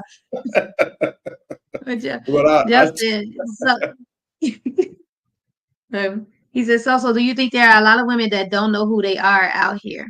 Yeah, I think there's a lot of women and a lot of men that don't know who they are, who think they know who they are until you really get into a situation. Like I said, it took me I started dating another guy, and when he stopped talking to me, and I really liked this guy, and he started talking to me, and I was asking him, I was like, why did you stop talking to me? And he was just like, you're too controlling. Like when I told you I would call you back in an hour and I didn't, you got mad or whatever. And he was like, I don't want like a alpha woman. Like I'm too much of an alpha male. I don't want nobody that's standing in the same space as me. I want somebody that's more softer. And so, I told you, I heard this when I was in my 20s. Like guys told me, you just a queen bee, and you want your way when you want it. And I didn't pay attention to it. But when he told me that, I was just like, dang, he really stopped talking to me. So that's when I started really just like taking time for myself and like, let me just really sit this one out and see like what's going on with me and how I can be different. Because like I said, I grew up around women like that. That's controlling, that's strong, too strong, sometimes stronger than a man, or whatever. So that's what I knew. And nobody, like my ex, he never really said, like, I guess maybe I didn't act like that with him. I don't know. But I wasn't told that in the relationship. So that's when I had called him and I was just like, hey, what is it about me in the relationship that I did wrong? What was it that you didn't like about me when we were in a relationship? And he was just like, what he said was, you just stopped doing what you used to do. Like, stop doing stuff around the house, stop doing stuff with me that you used to do. Yeah. Or whatever. And I'm like, okay. So then I just really started thinking like, okay, let me figure out what that is. But I knew why I stopped with him. And so then I went back, and when I was in my 20s and thought about when these guys told me that I was always a queen bee, and I'm like, okay, so guys don't like this. They want a feminine woman. And I see doing these relationship podcasts, and I'm watching all these men talking about these modern day women who want to be strong women and want to be in control of everything. And I'm like, okay, that's not the woman that these men want.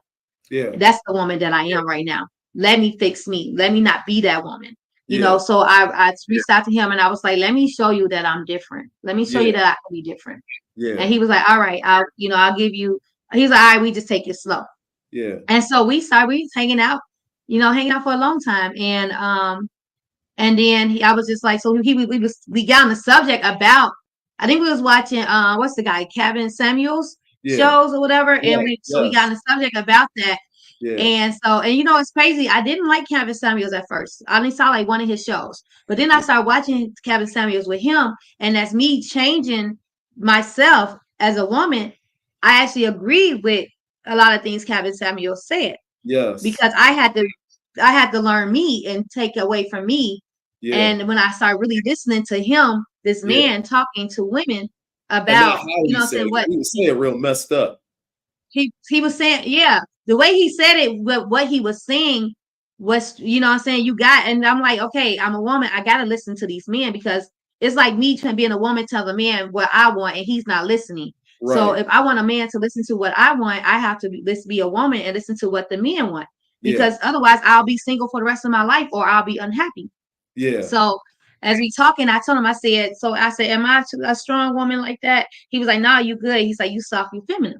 So Yeah. I'm like, oh, you know what I'm saying? So I became that woman, Yeah. you know, as I working on me. Yeah. And I think like women really need to, and men, but we speaking on women, we really need to stop always pointing the finger at the man and Yeah. see why this man is, why, what is about us that's making this man that we're with how he is. Yeah. And then when we fix ourselves within the relation, if we're already in a relationship with this person, if we start Yeah. fixing ourselves within a relationship, Yeah. then the relationship won't fail, because once the man notices that you're changed, then he'll change. Hopefully, if you're really willing to fix it. Yeah. I really hate the term strong woman because that's a cop out. That's such a cop out. I think strong people, related back to human beings, period. Strong people control themselves. So that means Right. that that means that you're doing things outside of your nature. I think outside of what you would naturally do. And I think naturally, I don't know like what you believe in, but like naturally I think about the Bible. So naturally in the Bible, women want to talk crazy to men, you want to take control in the situation. It's like the way things are, man, I'm about to get not misogynistic, but like just there has to be this dynamic in the relationship. I think it's men are supposed to lead, but like, bro, like gender roles. Yeah, naturally is not. I would say naturally, is it in a man to lead? Yes, but the easy way out for men is to not lead. The easy way out for women is to not shut the fuck up. Like you just keep talking. Like I think, and so like we get mixed up in that. Like it's our natural. It's naturally the leadership is in me, but I actually have to. We want to be outside of what we're supposed to be. And so I have to actually put a foot forward to lead and think about it and be intentional with it. For women, you have to actually be intentional with, man, maybe I should be quiet and just let them, or maybe I shouldn't say that. And I think a lot of women have used it as, saying, well, I'm a strong woman. But that's just, it's natural for you to want to open your mouth and say something, when sometimes the best thing to do is just to be quiet. I think when you have that natural dynamic between a man and a woman, like things just work out. Things just kind of fall into place. When he wants to get up and lead, you know what I mean? And she wants to digress, because you can really control your man by being feminine, by keeping your mouth shut. And when I say keep your mouth shut, I'm not saying shut up and not say nothing to him. I'm saying I'm saying like trust his leadership, basically. Trust his leadership, and I think. But that's if he's capable of it, because sometimes you can let the man lead and he leads you into the wrong shit. You know what I'm saying? And then you got, you like, okay, now I got to take over. I don't let you handle the finances, and now we in bankruptcy. Yeah. You know what I'm saying? So now I'm gonna have to, take control of this, or I don't let you, decide on where we gonna live, and now you got us in the shooting range. You know what I'm saying? Like, so sometimes but that's when you gotta know who your man is. Yeah. Like, you gotta, you gotta know that before you even marry him. If he's leadable. Now, if you can't lead me, if I can't trust you to lead me, then why would I marry you? Yeah. Yeah. So there's a lot of things people sometimes just marry to marry. No, you're right. You're right. And I think men have to, it's any good leader knows his weaknesses and knows that hey man, I can't do that.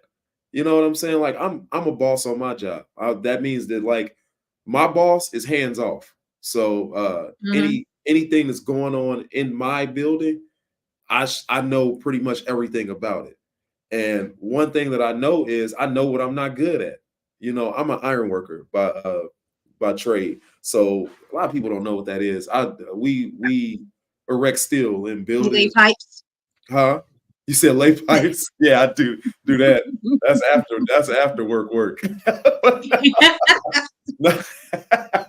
No, but well, we erect steel in buildings, so like it's certain things. I'm a bad motherfucker when it comes to my job, but Mhm. there's things that there are people that do things better than me, and I think any good leader, what's not your strength, so you give it to somebody else, and you like if a man know that if you're not good with finances, bro, pass it off to her. You know what I'm saying? Give it to Exactly. her. Yeah, I mean, back in the day, men used to bring their checks home and give it to their wife.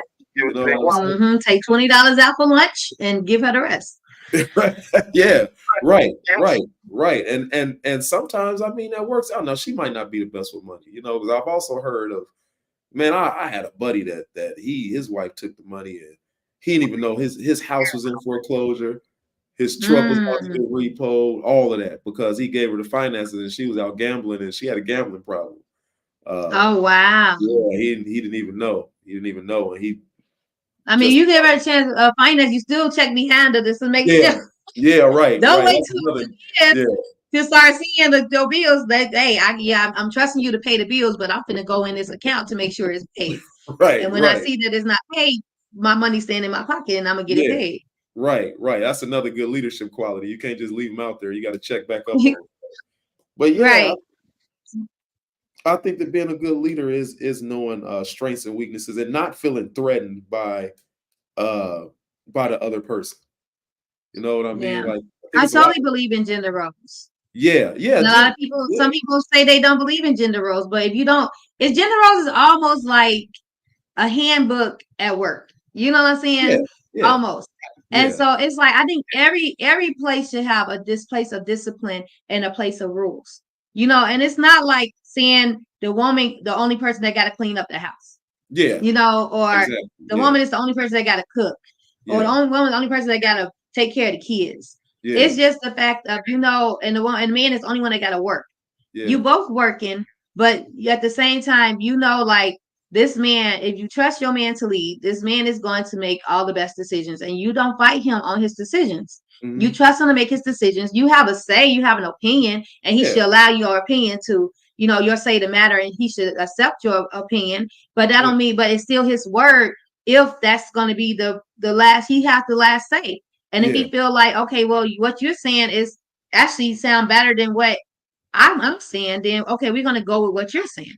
yeah, Because yeah, perfect know that hey, yeah, I'm the leader, but at the same time, like you also have a voice. We standing yeah, side by side, yeah, and so if you have that type of relationship, that type of understanding, like yeah, my man gonna make this decision, and I trust him. I trust him mhm, with the finances. I know like he's gonna constantly keep a roof over our head. I know I will never have to question anything with money, and then it's like that's in a perfect world. yeah, yeah. In a If you perfect, say exactly. Yeah, in a perfect world, because people don't understand. A lot of people look at, and I was asked by my own co-host, he was like, what is the difference between allowing a man to lead and a leading man and a controlling man? yeah, And because you can get those two mixed up. And yeah, because I used to say, like, I dated a controlling man, and I yeah, dated a man that led, and then I hmm, dated a man that led and controlled. hmm, you know and yeah, so with the leadership, like I said, it's him making the decision, but also respecting your opinion and your say. Then you have a voice. The yeah, controlling is saying it's my way or no way. You ain't got to say we're gonna do what I say. You're gonna do what I say, or I'm gonna get mad or whatever. We're gonna argue. yeah, That's control. And now you're the woman is afraid to speak yeah. because of the reaction of the man, that controlling Right, man. right. So that's the Leaders difference. serve. Leaders Right. leaders serve. Leaders know how to be servants. And Mm-hmm. part of being a servant is you're acknowledging that I'm in this with, like, I'm a leader. I'm not, I'm not sitting here looking down on you. I'm in the trenches with you. You know what I mean? Right. And I'm serving you at the same time with my leadership. And sometimes Mm-hmm. serving you with my leadership means that, hey, I know the decision that I should make, but this is what you want to do. Then let's try it this way. Having an open mind about it. Let's do it your way. Sometimes knowing that it might fail. I've done that before. knowing that it's not the greatest decision, and then at the same time be a strong enough leader not to throw it back in her face when it don't work. But so with that, if you know it's not the best decision, you as the leader should say, I respect your decision, but let's go this way and see how it goes. Because at the same time, she need to be trusting you. Yeah, you're gonna consider my decision, but I'm gonna trust you to know that if my decision is a better decision than yours. If you feel my decision is a bad decision, I don't want you to take my decision, because then we're gonna be fucked up.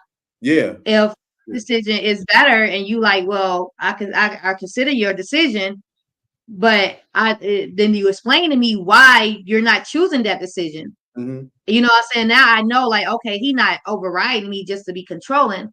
This is telling me why we shouldn't do it this way. You know what I'm saying? Trust me. Well, you're a wise woman, because a lot of women, I mean, I don't want to say a lot. There are women out there that they, they get emotional about it. I'm trying to logically explain to you why I'm making this decision, and you're getting emotional, and so sometimes you'll just concede. You know what? Because I don't feel like arguing with you. Now, if it's something major, then no, we're gonna have to sit down and talk about this. You're gonna have to tell me why, if it's gonna affect both of us. Right. But there is a dynamic in relationships. I think a lot of relationships start out with that dynamic where he's a leader, and I just want a strong male leader, but then he mess up a couple times, and now you're looking at him like, oh, you weak. Yeah, and sometimes we forget that we're dealing with human beings.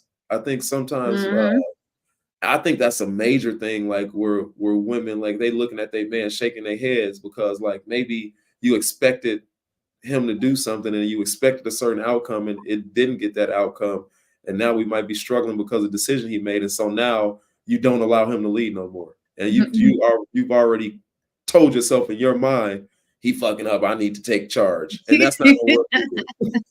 And I think sometimes and it's crazy. My coworkers, my coworkers always talked about expectations, and that's what messes up relationships and dating. Too many expectations. You're expecting too much. You expect your expectations is too high, or you shouldn't have any expectations at all. Really, either he says, because when you have your expectations and people don't meet those expectations, now you're feeling some kind of way because you put this expectation on this person and they're not meeting it, and so now you're either ending it, or it's like y'all arguing, or you're dissatisfied with this person because you put this expectation on this person. Let me take it a step further, because I say this all the time. It's like, again, somebody that's been in a 20-year marriage, something that will kill your relationship is, I won't say expectations, I'll say uncommunicated expectations. So people literally have something in their mind of what this person is supposed to be, and you haven't even let them know about it. Like you saying, like, maybe your mom told you that a real man gonna get up every morning and make you a bowl of cereal. And so now we 5 years in, and you got the boo-boo face, and I'm sitting here and I haven't made you one bowl of cereal in 5 years. I don't even know. The Bible says a man should make a woman coffee. Yeah, or something dumb like that. Yeah, it's not stupid, but I'm saying. It's the best chapter. What is it? Hebrew? What'd you say? Hebrew. That's me. That Hebrew. Brewed coffee. So he is supposed to brew me coffee in the morning. And what if he don't know? What if he don't know about Hebrews? Like, it's so many, man. It's some relationships out there with people that really do. Even somebody that you've been with for a long time. I argued in my relationship about, and I didn't even realize what we was arguing about until I would go back and think about it. Like, oh wait, she expected me to do this, but she never said anything about it. So let me go back and ask her, did you expect me to do this? And then, like,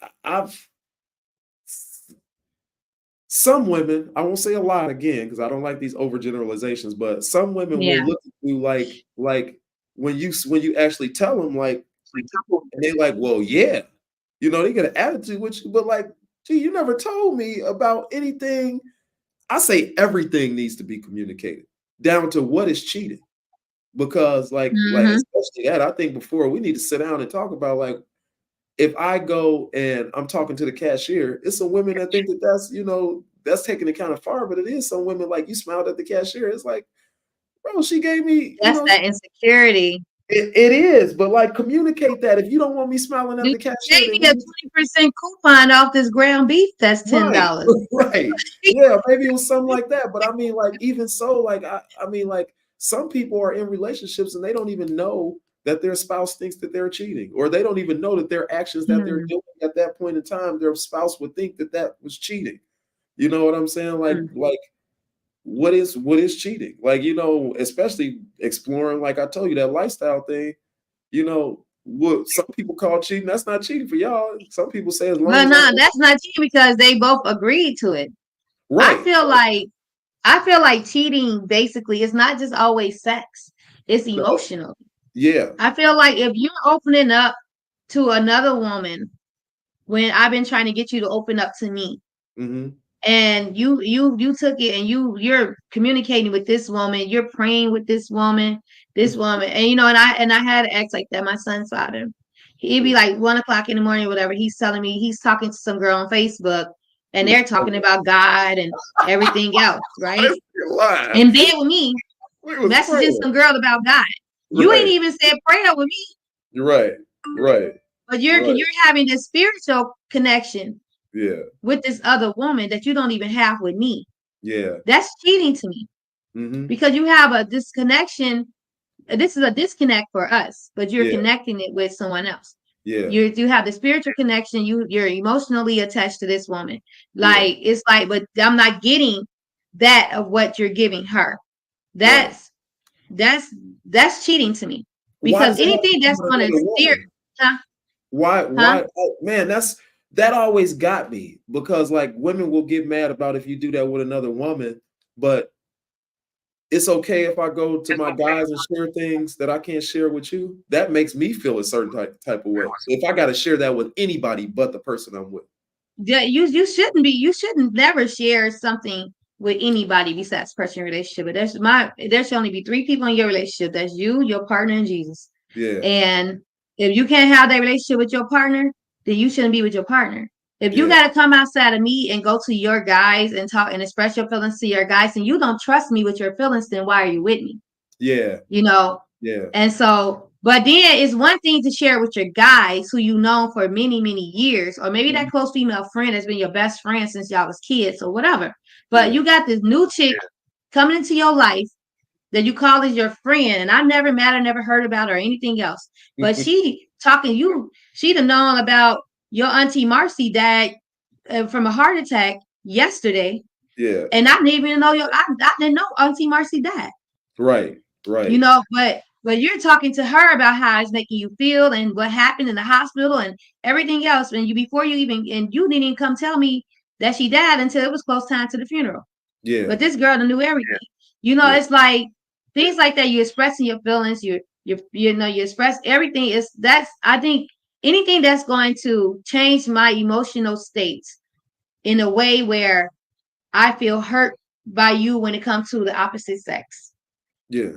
That's cheating to me. I honestly, but not like smiling at the damn cashier.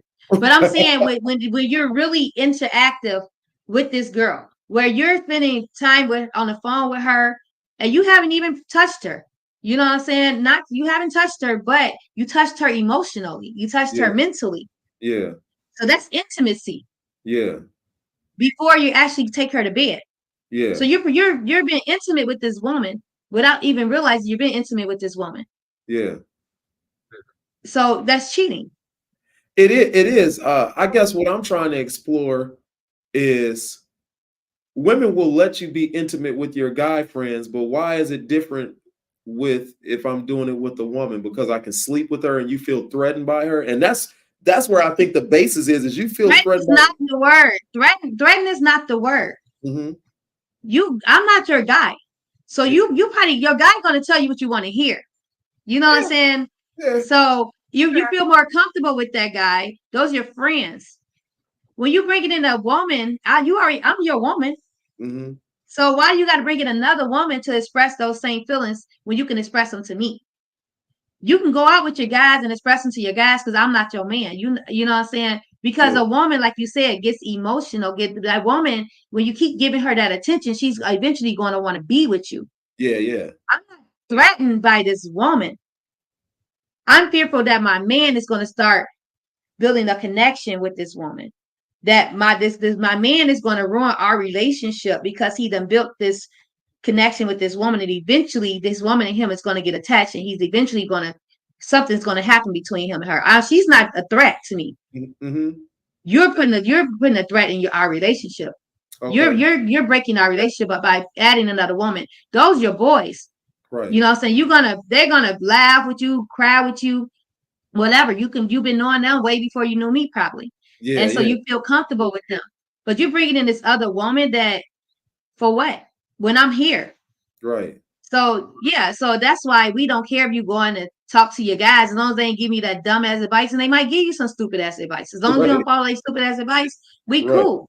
Right. But to be with another woman and she's, telling you, making you feel like she's gonna make you feel like she's so concerned and all this stuff, especially if she like you. Mm-hmm. And so now you're comfortable with telling her, because you probably think like, well, shoot, if I told my woman that, she definitely ain't finna say that she ain't gonna agree with me. She gonna agree with everything you tell her. Yeah. But we gonna keep it real with you. Right. And you ain't gonna want that realness. You're gonna want to hear what you want to hear, and she's gonna tell you what you want to hear. So you're gonna bring it to her. You're gonna constantly bring it to her. You're gonna think in your head that she's really that woman that you can really connect with because she's telling you everything you want to hear. So that's why. And so then she's gonna like you.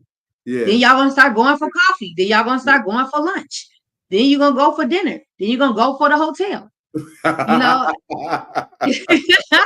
Now I'm dropping that hammer, and she really gonna fall in love. Now she didn't break up the household. You broke up your household. Right. I think people, period, should explore why does this person have to go outside of this to get that fulfillment? Whether it's man, whether it's a woman.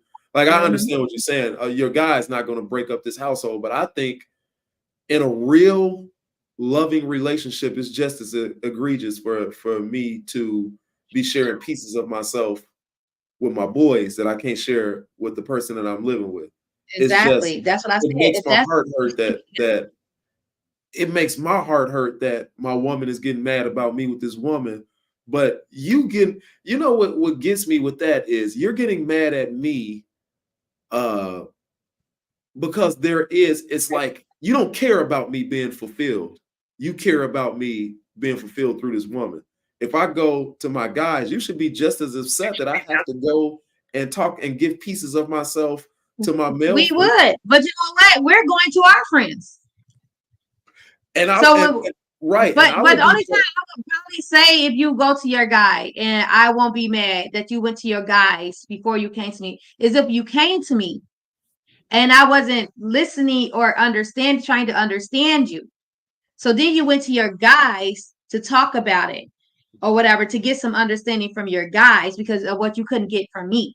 Right. Then say, okay, maybe I didn't understand you clearly. So you had to go to your boys to get an understanding, or your mom or somebody to get a more understanding. And then you came back to me and was like, well, this is what I was trying to say or whatever. But yeah, I will get mad if you had a situation and you just completely disregarded me without even trying to talk to me about it, and you went straight to your boys. Right. But even if you came to me and I didn't understand you, and you couldn't, or I just kind of like shooed you off for that moment, I still wouldn't expect you to go find it in another woman. I'm upset that the woman is your mama. Right. I'm upset that the woman is a problem. Like, I guess so. What I did find, because women have intentions just like men. Yeah. If a woman wants you, she's gonna do anything in her power to get you. Yeah. And that is having her heart on her shoulder for you. Mm-hmm. She have bad intentions too, especially if she know you're in a relationship and now you're confiding in her. Do you know women would throw in another woman's face? That's why this nigga called me. He can't talk to you. I know more about him than you do. Yeah. Women talk. Yeah. Women would inbox you, telling you what your man is doing to her. Yeah. And that's I don't know. I live on a deeper level than that. I think part of this whole lifestyle thing, I bring it up because what it did, it gave me an understanding that there are depths to relationships that like I'm laying the hammer down on my man's old lady, but they got something so deep that I can't ruin it by doing that. This is not, and I'm not saying, look, yeah, we could look at it as wrong or whatever, however we want to look at it. But I'm saying, like, what I do understand out of that situation is that there are depths to relationships that I want to reach now. There's a depth to in relationships where I wanna get to that. Not to the point So where you want to see another man have sex with your woman? no, not see it. Balls No, and all, no, flopping on your woman and everything. Just want to no, see it. no. Ass cracks. Just want to see it. I don't think that they was necessarily looking at all of that or looking for that. I think they were Never looking, know. They might have been turned on by you know you what? more than the woman. You know what? I Some can't people sit there and act like I do know, but I tell you, they didn't cross a boundary. There is a boundary there. They didn't dare to cross it, but there. But I'm just saying there is a depth to relationships where I think that people should get to a depth in their relationship that you should not be upset, but be concerned that I'm confiding in anyone outside of this person who I'm supposed to share this connection with. And I think I just feel slighted. I feel, and it's maybe it's a response to like what I was in for 20 years, but I would feel slighted. I used to feel slighted in that relationship when it's like you mad about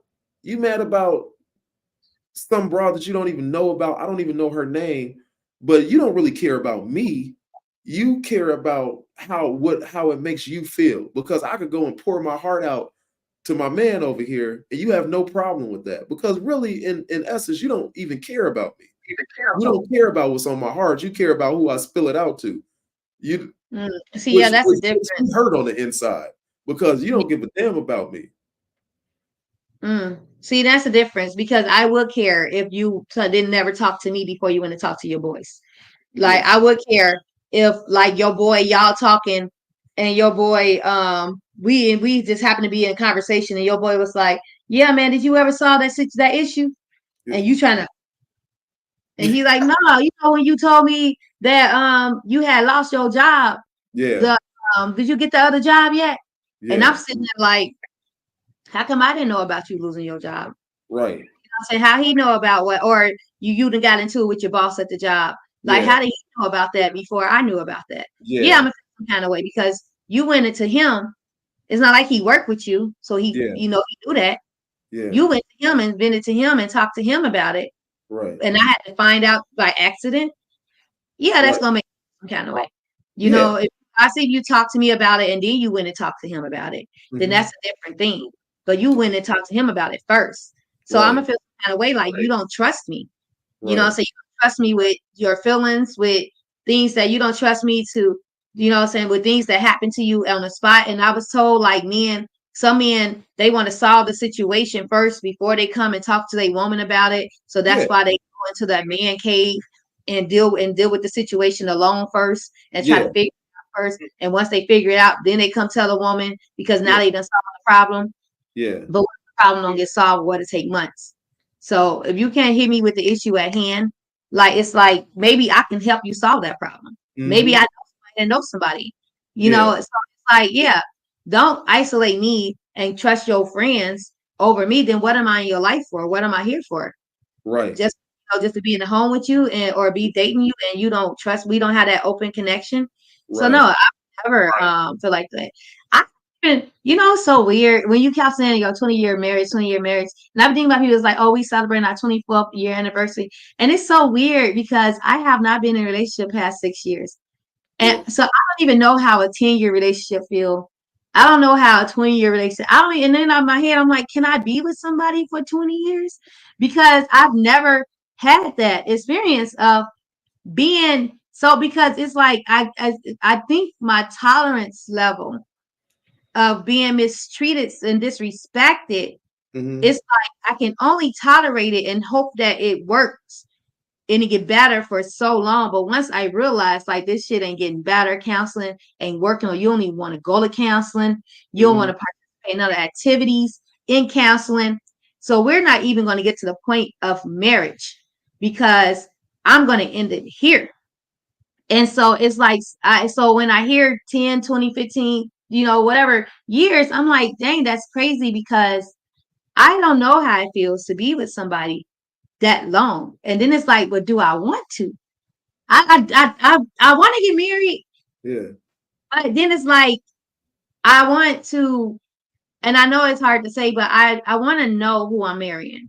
You know what I'm saying? Like, I want to make sure when a relationship ain't right and it's not trying to be fixed, I'm not bringing that relationship into my marriage. Yeah. And this is why I never got married, because we doing counseling in a relationship and you're not participating, or you feel like the counselor ain't on your side. So you don't want to go no more. You want to walk out of counseling because you can't take the heat. Then that just shows me you don't care about the relationship. So why would I marry you? Yeah. Some people get married because they got a husband.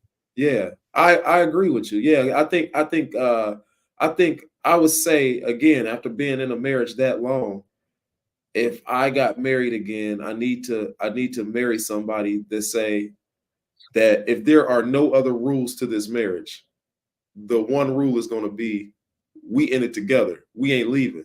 That's it. Right. That's like, my thing. I do not want to get divorced. Yeah. And after, like, if you get that in your head, that means that everything kind of stems from that. That means that if you live in a house and you know that you'll never be able to sell that house, that you have to live in that house for the rest of your life, then you're doing maintenance on that house, because I can't go anywhere else. I have to stay in this house. That means that I'm going to be painting the walls. I'm going to make this as much home as I possibly can. And I think people jump into these relationships and they don't have longevity in their minds. And so therefore they not maintaining it like they should. They like, well, shoot, I mean, like, I got this person I work with, you know what I mean? They can offer me this, and that, because it's just like with that house. It might be some leaks. You're going to have some terrible days. There's going to be some rooms that get tore up that you're going to have to remodel and redo. It's going to be some days where you don't feel like doing nothing with this house. I don't feel like doing anything with this house. Fuck this house. But I can't go nowhere else. So that therefore, like, I'm gonna take the day off, but tomorrow I'm gonna have to get up and do this and start this maintenance again. And I think we have so many options, and the world moves so fast nowadays that people, they go into it with chips in their back pocket. Like, man, if I got to get out of this. It's called TikTok relationships now. Yeah. Yeah. For real. Relationships last as long as the TikTok. For real, straight up, 30 seconds. Yeah. Yeah. What is the TikTok? I think they just made it longer. You can make it a minute. A minute now, right? Yeah, you get 60 seconds or 90, I think, now on some of them. Yeah, even TikTok realized, hey man, this wasn't working long enough. Yeah, but like, but that's the thing. It's like some people go in just so they can say, I got a husband. Oh, my husband. Yeah. My husband. Your husband been cheating on you the whole relationship. Right. You ain't trying to get it fixed. Right. I know people that's been dating for 10 years, married, one divorced. 14 years, married, one divorced. Yeah. Because you went into this marriage with the same issues you had in your relationship, and for some reason in your head you thought it was going to change when you got married, when you wasn't trying to change it before you got married. Yeah. I'm not walking if it ain't right, and if it can't get fixed, I will not say I do. You better not even I won't even say yes to a ring. Yeah. Because no, we gotta fix some things first. Let's fix it and then propose to me, because you propose to me, I'm not even gonna act happy. Yeah. You know what I'm saying? Yeah. And you can have your whole family there. Yeah. And I think that was a question on my podcast too. Like, if you propose to her and she say no, is the relationship over? But if you propose to me knowing you out there cheating on me, and I know you cheating on me, and I say no because you did it in front of your family, and your sister and brothers and your friends know you cheating on me too. Yeah. Or, you know what I'm saying? And I'm supposed to say yeah to please you, to make you look good in front of the people who you making me look bad in front of. No, that's not happening. No, we don't get up. get up. Don't even get up off that knee. Don't get no Yeah, grass stains. right. Before, I gotta agree with you. Yeah, like it's some cats out there, and don't get me wrong. Like, man, I'm gonna just sit up here and tell the truth. I cheated in my marriage of 20 years. I just did she watch? huh? No. No, she went like she didn't. No. But I did, you know what I'm saying? And I take that on the chin. In the end, I wanted to I shouldn't say I wanted to. I was willing to work it out. Because I didn't want to, but I was willing to. Uh and she is I don't even want to talk about her side of it. It is what it is. Right. But but I know on my side, I was willing to work it out. It was transgressions on both sides, and I was willing to work it out, but she just wanted, I guess she thought I was just gonna be like that. But I don't that was weird. Because I don't know how you think that when I'm telling you that I'm willing to work this out. No, I don't want to. That's another thing. Like people in relationships need to realize that, hey man, part of love is doing things that you don't want to do. And I think sometimes, like, I think women some will if I'm looking at this other woman, I still want to be here. You know what I mean? Mhm. Or if I'm looking at this other woman and I don't do nothing with her, maybe I don't want to be here at the moment, but also I'm still here. I'm not going Well, nowhere. just don't look at that other woman too hard while you with me. You can Yeah, kind of follow her a little bit and then bring your eyes back. You know what I'm saying? Because I'm gonna look too. If I see a guy, I'm gonna and real I'm quick, but weird like that. I really don't care about stuff like that. I think a lot my of eyes men, gonna come bring your eyes back. If you breaking your neck and we finna get in a car accident, then that's just much. But is if you kind of glance a little bit because she got that BBL, you know right, what I'm saying? And you right, trying to right. say, oh, I'm just trying to see if it's real, Yeah. and you come back. Just come back. Don't get lost in the BBL. Right. It's You said, "Come on back." Do you care if your man is looking at other women? I mean, that men gonna look. I look not at women, but I look at other men. You know what I'm saying? We human. It's like that. If I see a fine guy, I'm like, damn. I might even say Yeah, it by accident out loud. Damn, he fine. yeah, You know yeah, what I'm saying? So as yeah, long as you're not too overlooking and you're not giving me the signal that like all of a sudden you got to go to the bathroom now and the bathroom is in the direction where she at, yeah. it's like Maybe I'm then trying to that's get her that's to look. I'm trying, that's taking it too far. But yeah, if we just standing there, we had the bar or something, and some girls walk past and you kind of look or whatever, and I'm gonna yeah, be like, okay, what you yeah, looking at? I'm right. not like, oh, you gonna look at why don't you go and talk to her then? Like that's stupid Right. because the next guy somebody else might walk past and it might be a dude and I'm gonna look too. Yeah, right. Like Maybe it might as be long as gray we got that sweatpants respect, season. huh? Men love the summer, women love the fall because it's this gray Right. sweatpants season. The man, let me tell you, in them little tight little long sleeve shirts. Yeah, them long john looking shirts. I love those little shirts, especially when you got some arms. Oh Yeah, my God. So if look, I am a arm woman. If they tatted up too and they nice and tatted up, then and you walk past me with some nice tatted arms, yeah. yeah, who I'm with? I'm gonna look at you. You All said, "Oh, right. So okay, I'm looking." I'm gonna look. So I can't get mad at something that I'm gonna do. Yeah, yeah, Like I said, it's patty, it's immature. I'm too old. I'm 40, and right. so I'm too old to like be in that era of like that type of jealousy. You ain't go and get her number. You ain't go holler. You ain't go try to have a conversation with her. I can't get mad because you look. It's your Hmm. eyes. You're a man. You gonna look. You looked Yeah, at me before you got me. You know what I'm saying? So it's yeah, like I can't get mad at that. I just right. think it's a waste of an argument. And I'm not an arguer. Like I'm a debater, but Yeah, I'm not an arguer. I don't want to be angry. I don't like being mad, yeah, and I yeah, don't like us going to sleep mad or you leaving out the house and we mad or we ended a phone call mad. I just don't like that. I don't like feeling mad. So if it's things that I can prevent that's gonna make me mad at you or mhm, make you mad at me or we arguing over something that is like ruin our whole night, like because yeah, you looked at a girl, yeah, like that's dumb because now yeah, I just changed my whole self over something so stupid. And now we arguing, and it's something that I know I don't like to do. And I done made this happen. You ain't make it happen. I made it happen. Yeah. And so so no. Mm-mm. Yeah. I got you. I like that, SoSo. Well, thank you. You know, that's just always been me though. I do not like to argue. You be yelling at me, my voice still like this. And I think and my ex guys hated it. Like my ex, he used to yell up the store and I'd be like, why are you yelling?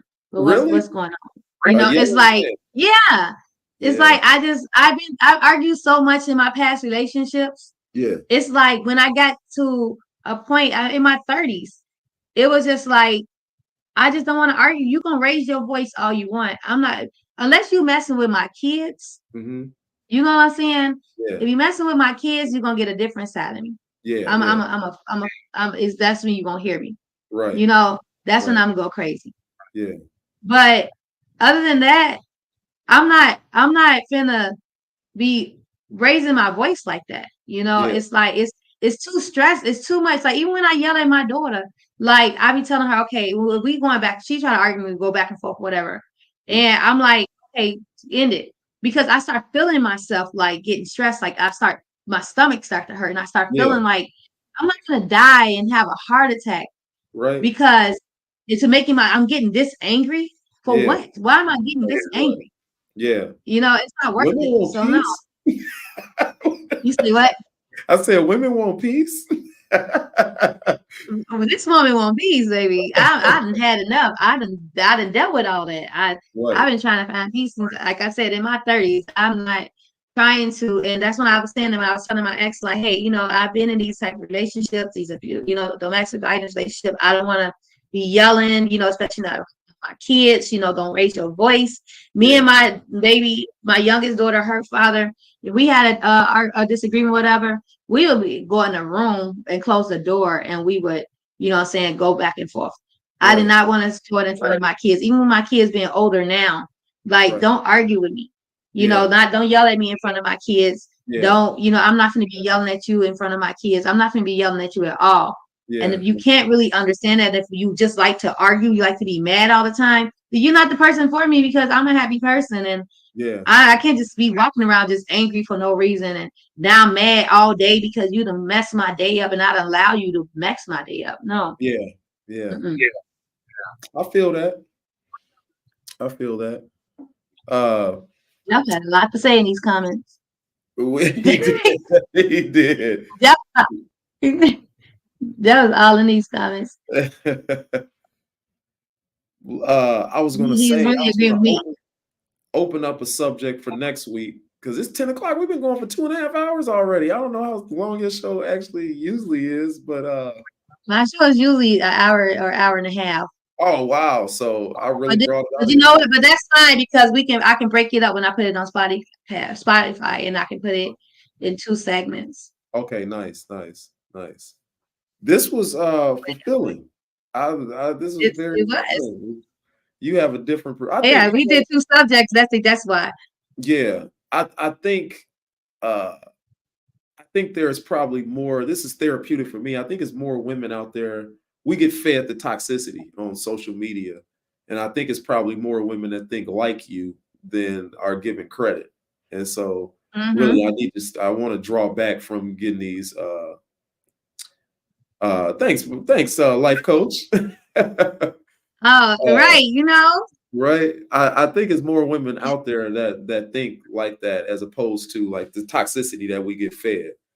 And in social media. So it's good to have conversations like this. I still think it's nuances to relationships, and women are still women. Women will still be after all that. After all that said.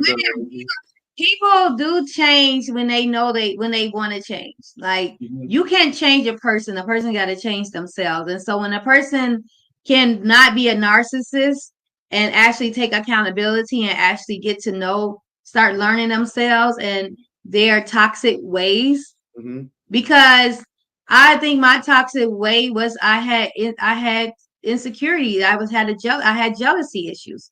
I did. I was that woman when I saw a guy talking to another girl, my guy talking to a girl. I don't know what the conversation was about. I start to feel jealous.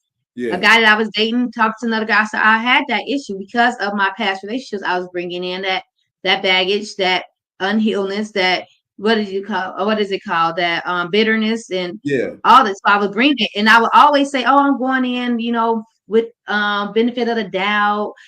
I'm going in. I'm not jealous." But I never healed. I just went into another relationship with the same me. You know what I'm saying? Like I was still me, but I was tell myself that I'm going in with this. But when the situation happened, that got that trigger. And so now I'm back. I'm jealous. I'm a jealous woman. And so I'm like, well, I can't just say I'm this person. I actually got to become this person. So people can change if they really take time out and stop jumping from one relationship to another relationship. How you going to heal? How you going to change if you don't give yourself time to, figure you out and change you. So you got to like really sit down, get to know you. Even go, like I say, go back to your exes, and they probably say the worst shit about you. They might be lying about you too, just so they won't put themselves in the reason why y'all broke up. You know why you broke up, but it's some things in there that he wasn't happy with you. And so get to understand that, like, what, even if you're married, you can, if she never told you what you did that made her unhappy, and not just with the cheating, like you might have just did, kept rubbing your feet on her leg at night, and she hated it. You know what I'm saying? Like but you never knew that. So, and you didn't think it was wrong. But to know like what you was doing wrong when you not thinking that you did anything wrong, like I didn't think that I did anything wrong in my relationship because he was doing so much more wrong that I didn't think that I did anything wrong. So I always thought that I was a good woman. And so I had to go back and I had to ask, like, okay, I know I'm not that good of a woman. I had to have some flaws. So, and when I was told that, that's when I start saying, okay, well, let me take this out. And like I said, it took that other guy to tell me who I was for me to really like take it and really accept it and release it. And so that's why I was like, I'm ready for my husband, but I don't know if he ready for me. Like that's the thing. So it's that's noble of you, and it's anybody that go into a relationship and think that the other person was fully wrong. Something's wrong with that. You know what I mean? I don't come out of this 20-year relationship thinking that like, oh, she was all the way wrong.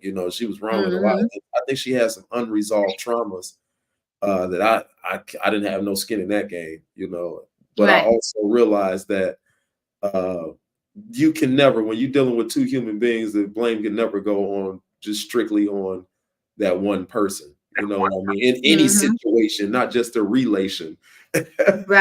Any situation that you have, like you might have gotten a fight with the person or argument with the person you was driving next to, bro. You did something. You can't say that. You did something. I try to take accountability in everything, even when the person just seemed 100% bogus. I try to take a step back and say, what could I have done different? What can and try to work, even though I'm having these feelings about this person was all the way wrong. I'm trying to think outside of myself. But that's what my daughter get mad at me. She get mad at me with that because she'll tell me, she'll vent to me, and I let her vent to me about a situation or whatever. So then, I let her get it all out, and I be on her side. So then, like the next day, when we talking about it, and I'm like, well, why do you think that they're mad at you? Why do you think this happened? What do you think you've done? See, Ma, you just flip flop. You just flip floppy. I said, no, I'm not flip floppy. You were just on my side. I said, because you was hurt. You was angry at that moment. I don't want to question you. I wanted you to let it out.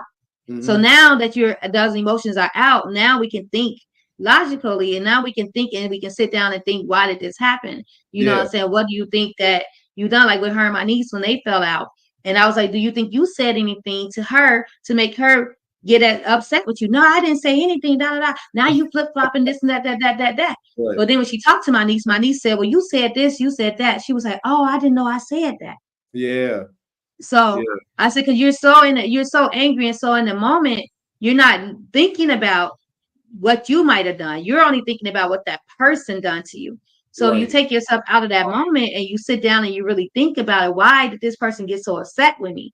Yeah. Why did we get in this heated argument like this? It could have just been just her Right. You know what I'm saying? Because I was Yeah. upset with her, but she was also upset with me. So if Right. I know why I'm upset with her, but why was she upset with me? And Yeah. that's all I be trying to have her see. And Yeah. yeah, so she say I'm flip floppy until she get the truth.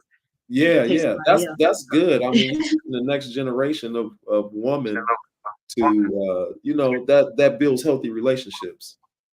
That does build healthy relationships. So. Well, there's a lot of building with that relationship. But with my daughter, trying to teach my daughter How old that is your daughter? relationship, her and her boyfriend. My Oh, daughter is 23. oh her wow. Okay. Okay. Life and coach her Jeff boyfriend, talks about accountability. That's one of his main things that he deals with. accountability. Yeah, it's accountability. Man, Jeff, your show, you better have me some tissue, Ayana.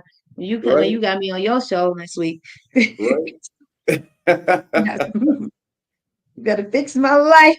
No, I was kidding. But you know what? It's not you. You know, I've been working on me, so I might be. You know, you probably won't have a lot of work to do with me. I helped you out, so I need a discount Yeah. because He'll find something. I'm partially healed. Yeah. You be ready? Let's go. All right. Well, we are gonna go. You definitely gonna go. You didn't have me on this show for 2.5. I must really like talking to you. Yeah, right. Um, Well, I have that effect on people. so I guess so. I know how to No, keep the party going. well, thank you for the party. And yeah, so we're definitely gonna do this next week, Yes, right? absolutely, Um, absolutely. We're gonna vibe with on top. So better topics, we're gonna have a huh? real intro, and not to say that wasn't a real intro, but we're That gonna was cook up something before next week. that was so sad. Bootleg immediately emergency intro. That was the emergency intro Right, right and there. that was good. That was yeah, that was pretty good for like last minute. That was good. That was good. Thank You you. said y'all You are know, done together. I guess. Y'all are dope. Oh, that's all. Oh, dope. Oh, thank you. See that? I told you. That's why I hired you. You got hired yesterday, last week. Hire people get paid. Okay, that's why I just recruited you. So is that a better word? I recruited you last week because we were so dope together. Yeah. Thank you, Jeff. And that's coming from my life coach, so he know what he's talking about. Right. Yeah, so we're gonna do this again next week. We're gonna have a real intro. And yeah, so thank you for watching, Jeff. You might be the last one left. Yeah, I think he's the But last one. Thanks, oh, man. it's two left. But thank y'all for tuning in. Again, please join. Hey, so my Speak It, I changed my unfiltered to Speak It, and so the unfiltered YouTube is now Speak It. I really need to grow my YouTube pages because I be forgetting about my YouTube. I probably got like 12 subscribers. I'm not even gonna lie. I have to really build my YouTube pages. I so much social media, and so go on my YouTube page, please, on my SoSo Productions page and my Speak It page, and subscribe to it. It's a free button. It's free to subscribe. It's free to go on. It's free. The button is free. Everything about it is free. You can watch for free. Like I try to capitalize those that free commercial. It's free. So I'm not asking for no money. I'm just asking for a push of a button. So please just go on and subscribe to my Speak It YouTube and my SoSo Production YouTube page. And y'all can also join the Speak It group on Facebook because we be having a lot of topics in there and it be getting heated sometimes. You got a lot of men that don't like women. All right. And they express it. I mean, like they really say everything is blamed on a woman. I can put a post up. Man cheated on a woman. Oh, that woman died. A black woman. You know, it's like, damn, she didn't do nothing. Right. But it's like it's crazy. And I put a post up about the pastor who told the woman she need to buy a better bra and that she need to lose some weight. They say, oh, a black woman can never take the truth. I'm like, so he went wrong. Right. No one wrong at all. He went wrong at all. You know, black women are dope. So join the group page. It's dope. Yes. And so Mr. BO podcast. Just Ron.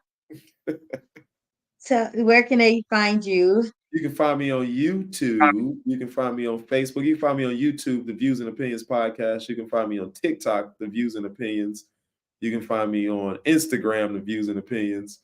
And you can find me on Facebook, The Views and Opinions. But you can also find me Ron Reid on Facebook and Ron Reid on Instagram.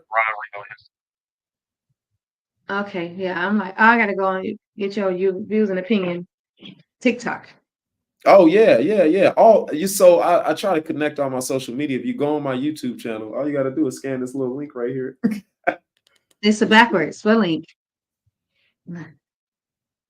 Oh, I see you distant out. yeah. Is that your little man on a?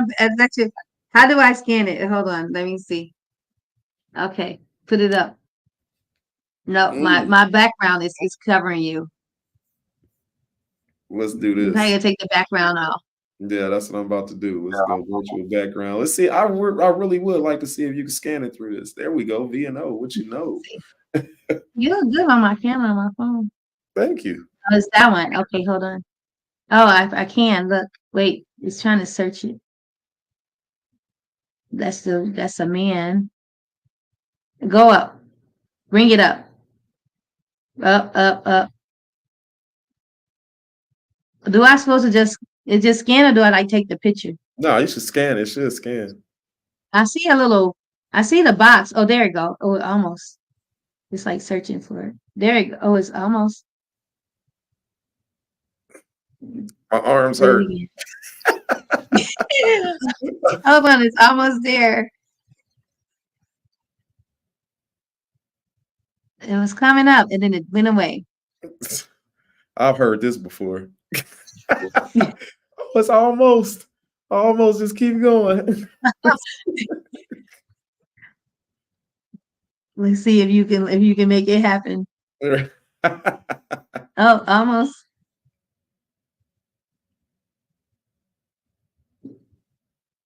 Jeff said that's not what she said. Yeah, I'm sorry. It's not working. You didn't get it. I'm gonna give you the sticker next time I see. No, but it's the views and opinions on, and then you can follow all my social medias on my YouTube page. So if you click the link in the bio on the YouTube, you know what, I'm gonna do that. Yeah. Put all my links on I saw that it was like add a link, and I was like, I don't feel like it. So you got to. I mean, you play this game. I'm learning how to play the game, so I'll do what I can when I can. I made him tap out. Jeff just feeding all of this toxicity, ain't you? It's your nasty butt. I know, right? He gonna go make a baby. Right? Or at least practice. At least practice. Make that one and then have your vasectomy. Right.